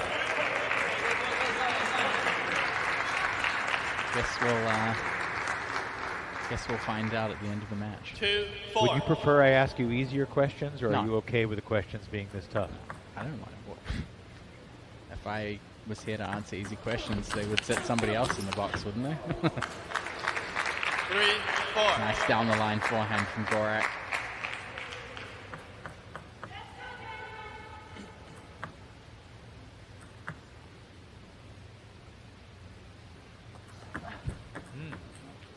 Five, 3. There from Daniel Gorak. Yeah, I mean, if you look at the player level head-to-head, Lundquist was ranked around 30th in the world 3. in his prime. So, in his top level, he was 5-4. pretty up there. Gorak, 41. He'll be 42 next month. Nice down the line again from Gorak. Gorak was the number 2 pick in the very first MLTT draft. This is his 3rd year in the league. That's why I picked Gorak's backhand. Good choice. There's another one. There you go. Lundquist was the 12th pick in the 2024 Year 2 MLTT draft. And he remains the eldest player in the league at 46 years old. Just turned 46 a couple weeks ago.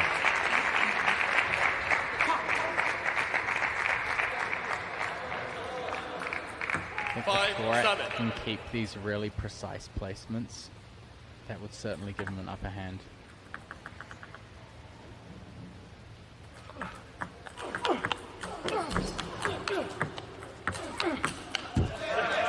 There's that little inside-out angle with Lundquist's forehand.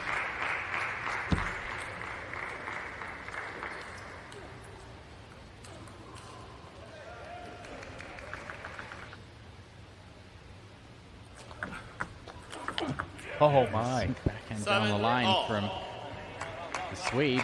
Ties things up here at 7 each.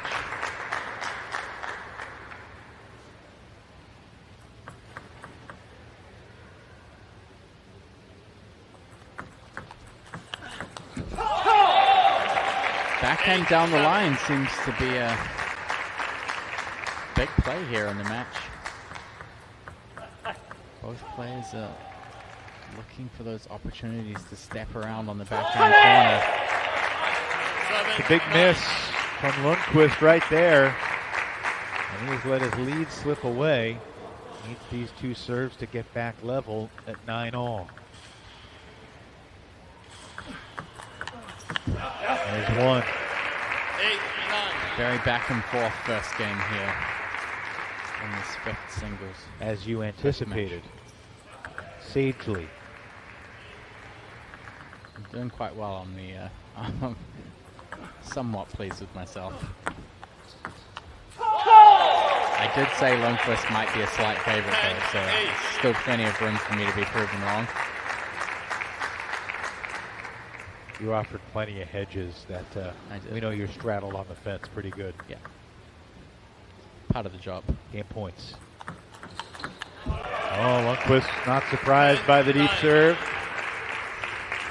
Again, down the line placement. Seen a lot of backhands and forehands down opposite lines. And there's the down the line ball again to finish it off. That backhand from Daniel Gorak was the difference in game one. He takes it by an 11-9 score over Jens Lundquist. An important point for the Crocs as they still dream of coming back to win this match. 2 more games to 11, and then the Golden Game. It'll be the first of the year for Season 3 in MLTT.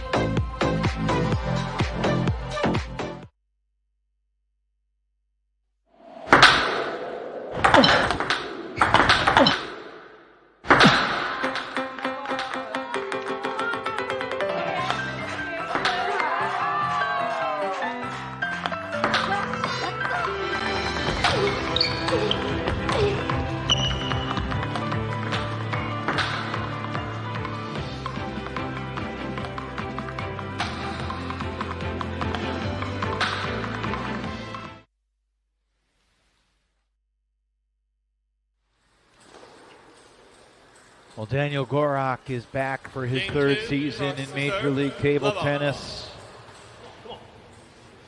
And his form looks to be at a pretty high level through one game against Jens Lundquist of the Portland Paddlers. These two guys did not face each other in a singles match at all last year. Good battle there as Gorak takes the opening point. They played in the Golden Game once. Lundquist got the better of Gorak in that particular day. Overall, the history between the Paddlers and the Crocs when they played against each other. Florida's won 2 matches. Portland's won 2 matches.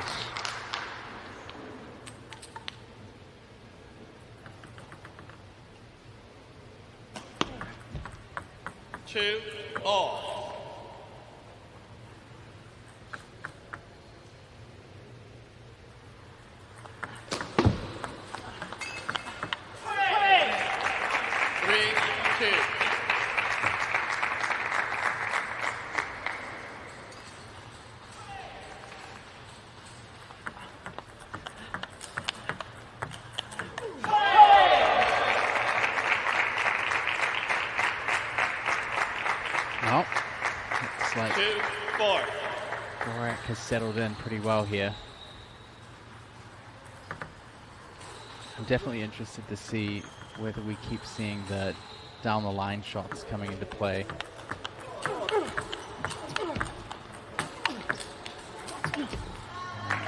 Lundquist overplaying a little. I think both players were pretty quick to try and get into the step around forehand. Timeout paddlers. Let's see what coach has to say. It's okay. Grejen är det att när han trycker på din backhand. Ja, jag bara glider omkring. Du kan inte. Och du har Gator där också, du har med trött. Ja, okej. Men grejen är att du kan inte spela, när han trycker mot din backhand så kan du köra långt, du måste trycka tillbaka. Du får inte hålla tillbaka liksom. När han trycker så kör du löst tillbaka. Och du har ju situationen att trycka tillbaka. Ja, men det är okej, det är okej. Nej, men du kan vända det här nu. Du kan vända det här. Kom igen nu.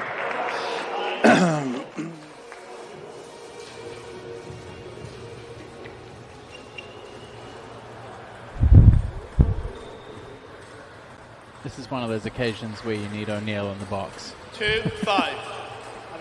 He speaks slightly more Swedish than you and I, but just slightly. Ever so slightly. The Hall of Famer Sean O'Neill will be by my side again 2 weeks from tonight in the Queen City of North Carolina, Charlotte. It's nice and close to home for you. Certainly closer than this weekend. Well, it's not going to be close to where I am 2 weeks from now. I will not be awake at 3 a.m. on Monday 2 weeks from now. I guarantee it. My phone's going to be on silent, so don't even think about trying to prank me 4-7. with whatever time that it's going to be in New Zealand 2 weeks from now. You're heading home, right? I am. I'm heading home, and then I'm heading to China, which I'm pretty excited about. Is that business or leisure or both? Both. Yeah. 7-5 lead for Gorak here in game 2. 7-5. I mean, obviously China's a massive land with a lot going on, an incredible table tennis history. What does going to China mean for you from the table tennis perspective? It's, you know, the country's obsessed with table tennis at every level, from professional all the way down to people playing in the streets. So I would say it's a country that has a lot of respect and appreciation for the game. So it's a place where you really feel table tennis is important to them. It's a part of their culture and a part of their country's history as well. So it's a really fun place to be a kind of lifelong table tennis player and student of the game. Lundquist back within 1. Timeout, Florida. The plot thickens in game 2. That's okay. It's just it's been like maybe you're backing too much. Because I think you're hitting like here, maybe you're backing too much. Especially on the backhand, he doesn't have a power, so you don't need to back up too much. Yeah, you can play him on the backhand. He doesn't have the power to outplay you. And then now you serve. I think make it a push so you can start either way, right? If it's to the backhand with a lot of spin, if it's to the forehand, then you can do it.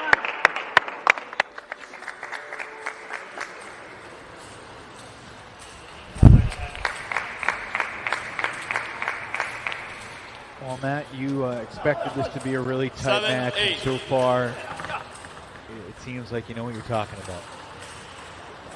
Fake it till you make it, right?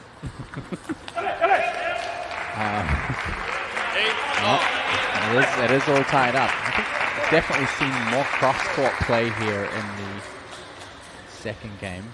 Players have been a little bit more reluctant to step around and leave the table exposed. And a big opportunity there for Gorak serve return pops up. He had a chance. Tough unforced error at this stage of the game. That catches the edge. 10. The net first, I think. 8. Net and edge.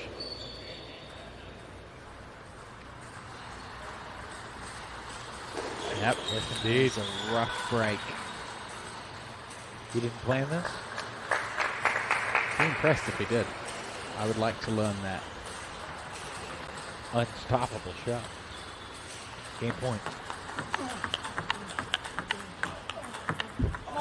Gorak fights it off. 10, 9. Gorak, this second game has really just stayed consistently pressing Lundquist's backhand.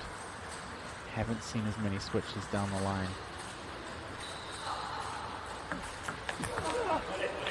This time goes out to the forehand corner. I almost dove over our broadcast table to make that catch on the foul ball coming our way. But we have a golden point coming up, and I didn't want to abandon you and injure myself terribly. Gorak serves at 10-all. Next point wins. Oh, and a tough break for Gorak there. Flips his paddle in frustration and gets a yellow card for it. Lundquist return off the net, disrupts the timing. Gorak goes long. We are one game apiece in this final singles match. See if Gorak can regain his composure. What can you do about that? Absolutely nothing.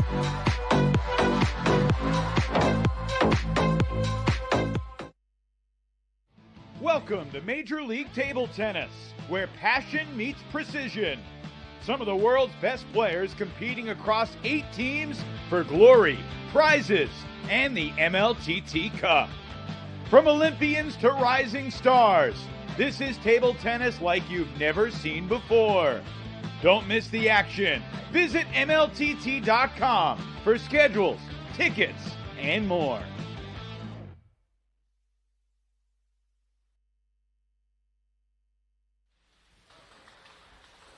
Have you been in this position that Daniel Gorak was just in?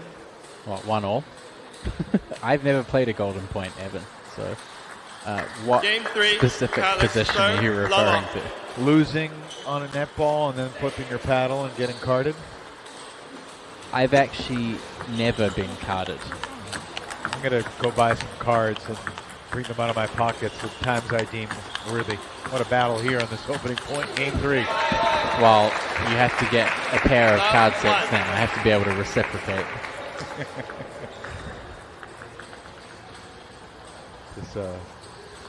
Does that mean if I give you a red card, you get kicked out of the booth? This seems like a really precarious can of worms for both of us.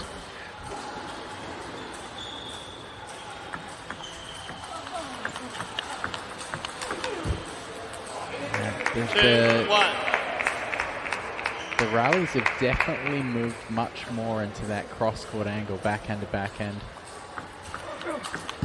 This is an interesting choice for Gorak because he knows he has favor in his backhand over Lundquist's. Gorak's backhand is generally a little bit wristier and it has a little bit more acceleration, whereas Lundquist hits the ball a little bit more kind of locked wrist and plain on the backhand.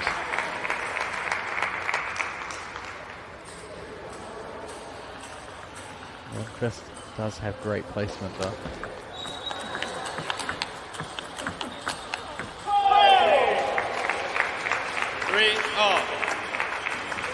Brilliant change in placement there from Daniel Gorak.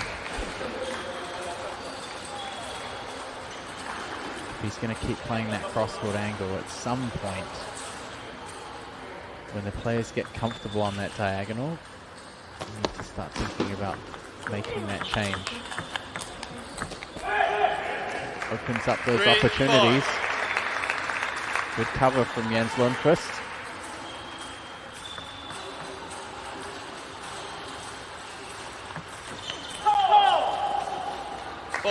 Gorak, one of the few players that I've seen that uses a long, fast reverse pendulum serve. very difficult to control. Going to generate a lot of rest pace on the serve.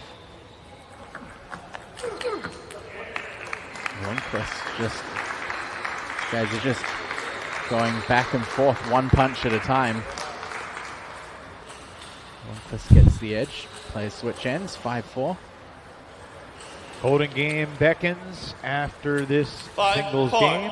Grand finale to every match, a race to 21, a sprint really. We'll have the Golden Game order selection shortly after this game concludes, with Portland's Christian Lilyrose taking a 5-point lead into the start of the Golden Game. Even if Lundquist wins this game and puts the Powers up 11-4, the regular season of MLTT, the largest advantage you get at the start of the Golden Game is 5-0, but that's a pretty substantial advantage over the past 2 seasons in Major League Table Tennis. Teams with a 5-point lead at the start of the Golden Game are 60-6. It's a 91% win rate. 3-0 lead. Teams are just 26-16, 62%. So obviously a huge opportunity for Portland to put a big number on the board here to start their season 3 performance.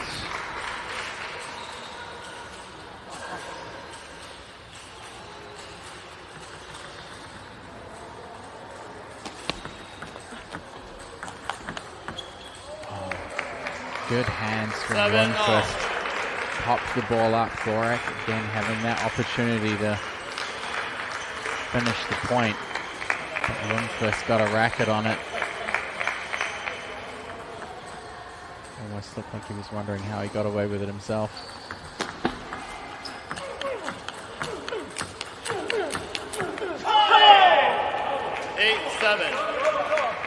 Gorak inches his nose back out in front. Gorak doing a great job of locking Lundquist up in that corner after he stepped around.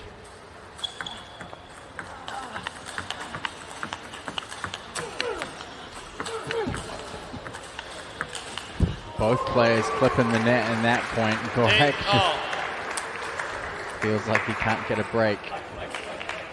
Even when he clips the net, the ball that comes back also clips the net. 8-all. We've seen 2 golden points already in this match, both of which have been won by Portland. Flip those 2 points around, and instead of 10-4, it's 8-6. So dripped a little half long there.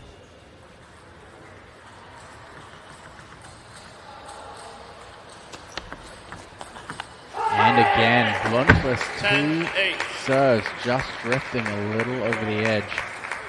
Gorak really solid on the half-long opening. Game points, match points for Daniel Gorak on his serve.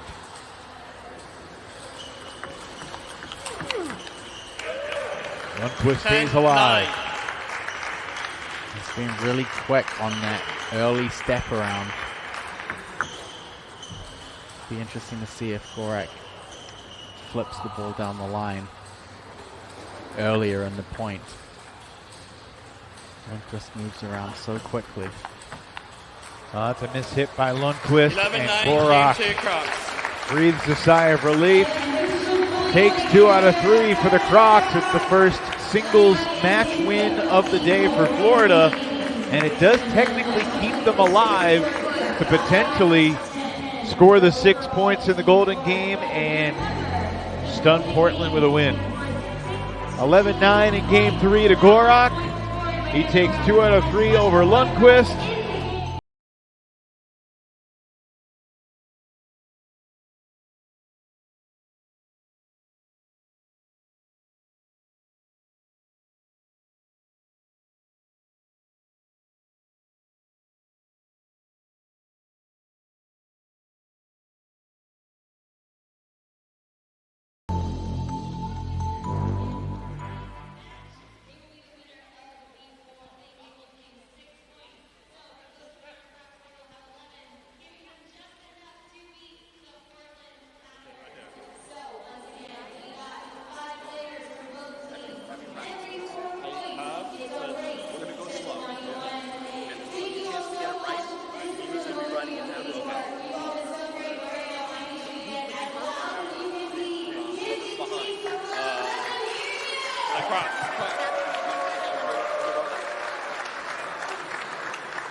the coaches on their respective benches strategizing about matchups and order.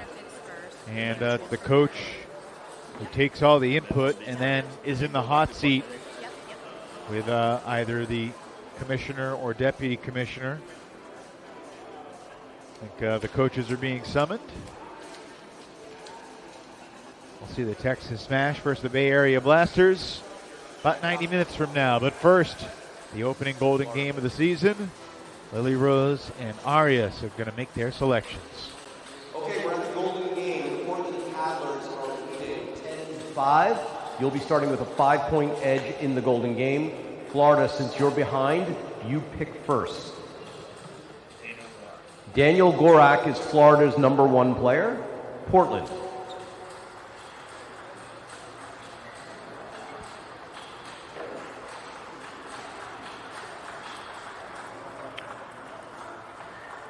Jens.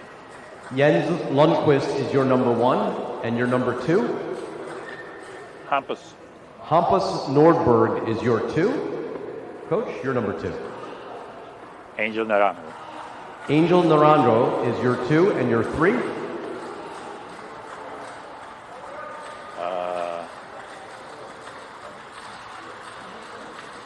Ye Shiwei. Say again, please. Ye Shiwei. Ye Shiwei is your 3. Your 3? Nikhil. Nikhil Kumar is your 3, and your 4.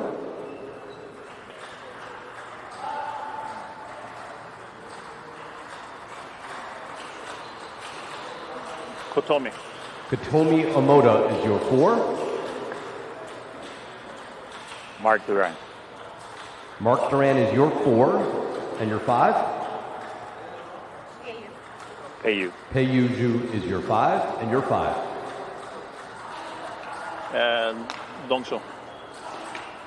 Kang Dong-Soo? Yeah. Kang Dong-Soo. Okay, good luck, coaches. All right, thank you. One of the interesting dynamics of watching this Golden Game selection order process unfold is kind of seeing the reactions on the respective benches and seeing the gears turning in the minds of players. Nikhil Kumar is like, all right, I got 4 points coming up against Chiwei. How do I approach this? You have such a short time to game plan and go out there and do it. Yeah, I mean, we've across the seasons of Major League, we've seen the extremes of reactions from players during the Golden Game selection. I think both teams look kind of supportive and in agreement that this is a good Golden Game lineup for both teams. 5-0 lead. Means 3 points to start for Lundquist and Gorak. 6-love. And the lead grows for the Paddlers. And Lundquist now has 2 serves to really try to break this thing open.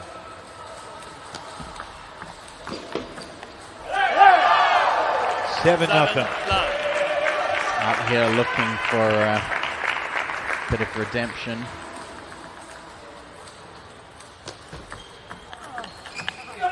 Eight nothing.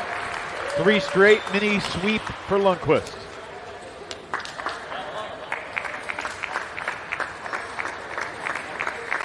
Angel Naranjo up next, his first ever Golden Game against Hampus Nordberg.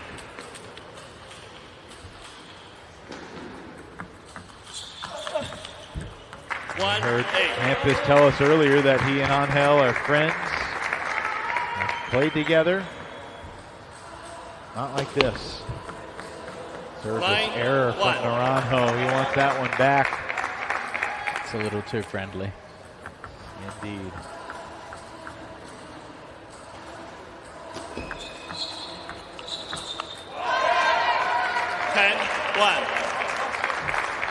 Nordberg's just so solid on those first topspin openings. If this were a game to 11, he could close up shop, but it is still a game to 21, remember. Nordberg was trying to close up shop anyway. Naranjo does get the split. So they divide the 4 points in half, 2-2. And here's Chiwei against Nikhil Kumar. This one's going to be interesting. Two lefties. That's Two slightly less orthodox players. Oh. Now, Matt, Nikhil Kumar really struggled in the Golden Game in Season 1. But he turned it around in Season 2 and was one of the better players in the league. So either that's just small sample size or something clicked that made him, over the course of the full season, have much greater success. From Season 1 to Season 2, and he starts Season 3 with a couple of points won on his opponent's serve.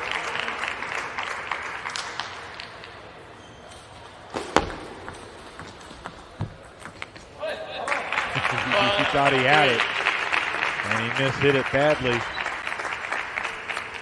He's sitting up for him, not too shabby, but a misfire. 12-3. And an error. A 2-2 split there. And now Katomi Omoda versus Mark Durant. Katomi has always battled the men tough in these situations. Durant has to be thinking sweep. Gets off to a good start with a flummoxing serve.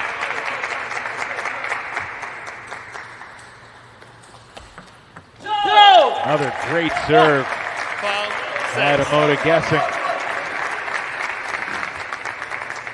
A lot of sauce on that. 12-6.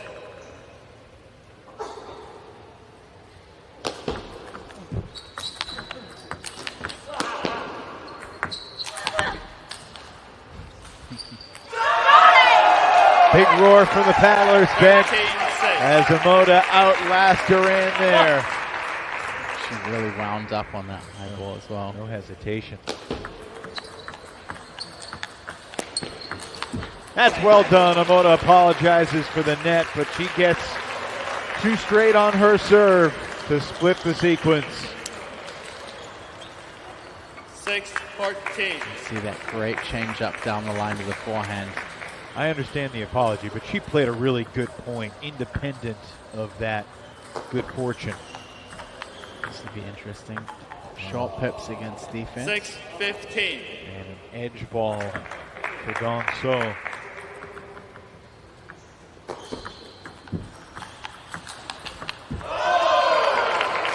Two straight for Portland's newest addition. And that's 3 in a row for Dong-Soo.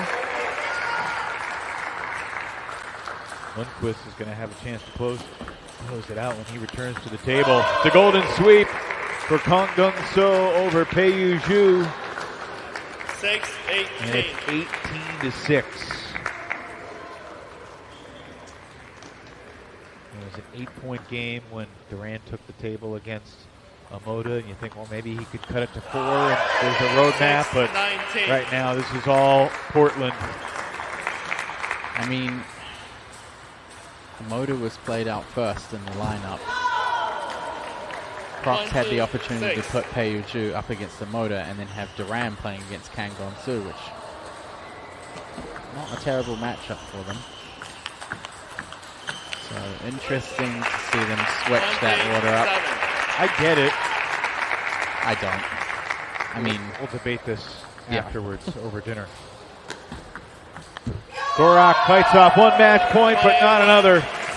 And Lundquist closes it out with 3 out of 4 over Gorak. And the paddlers win the opening match here in Season 3 of MLTT. 21-7 in the Golden Game.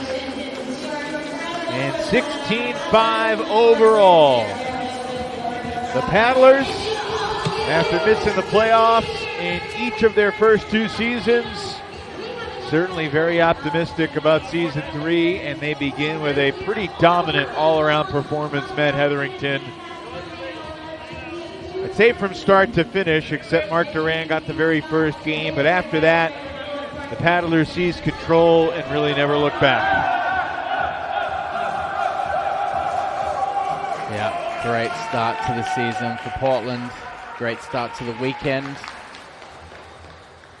Tough start to the season for the Crocs.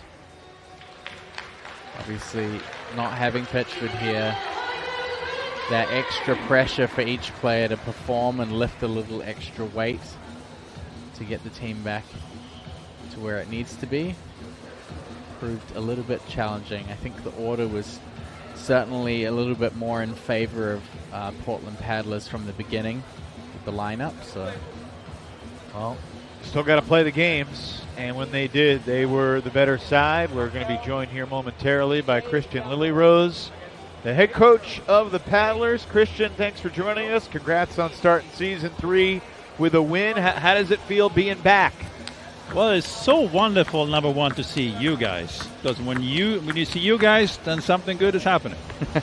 It's always good to be back on season 3. Great start, obviously, in the match. Order went really well. I think the matchups that you were able to put out there are really favorable for your team. Getting that win under your belt, and with the team lineup that you have with Kang coming into the mix now, you've got to feel pretty good about Season 3 to get where you've wanted to be in Seasons 1 and Season 2.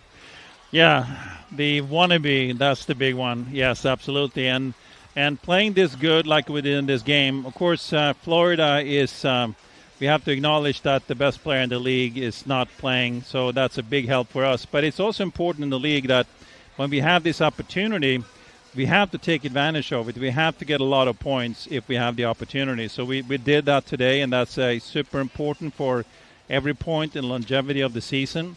So I was, of course, super happy, and I think that the results that we got were almost the best results we can get with this lineup.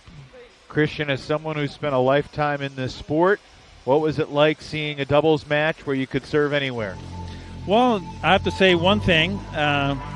Nikhil and Sid is ranked number 1 in the world in the open serve doubles. They have never lost a game. So we're going to take credit for that. The best open serve doubles in the world. Now, joking aside, of course, only one match. But it was interesting, and it wasn't that strange as I thought it was. Actually, it seemed to be not too bad. I mean, lefty-righty still seemed to be the solution. Everybody says that, and we both have lefty-righty. We were favorable probably in the lineup. Look at the individual singles capacity of the 4 players. But it felt good, and that was our only 3-0 victory. So that tells us something, that we must be good at this or something like that.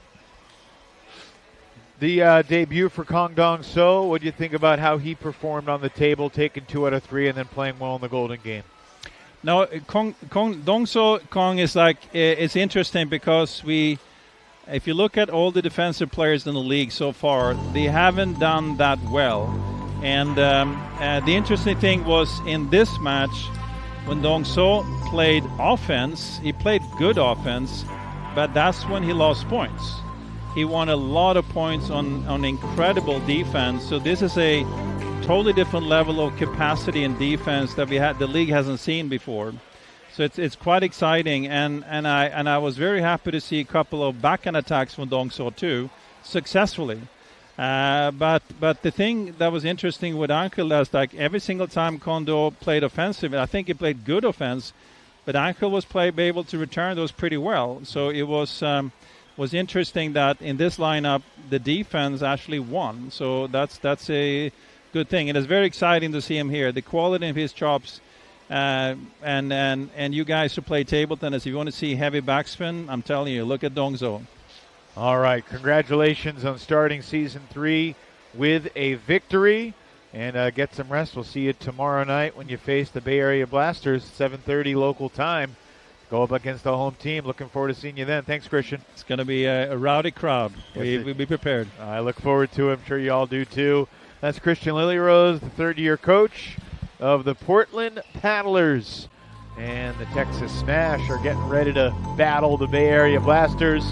That match about 74 minutes away from getting underway. So take a little break, and then hope you'll come back with us on MLTT YouTube and TableTennis.tv, our new streaming platform where Major League Table Tennis will be seen exclusively on TableTennis.tv starting in a couple of weeks.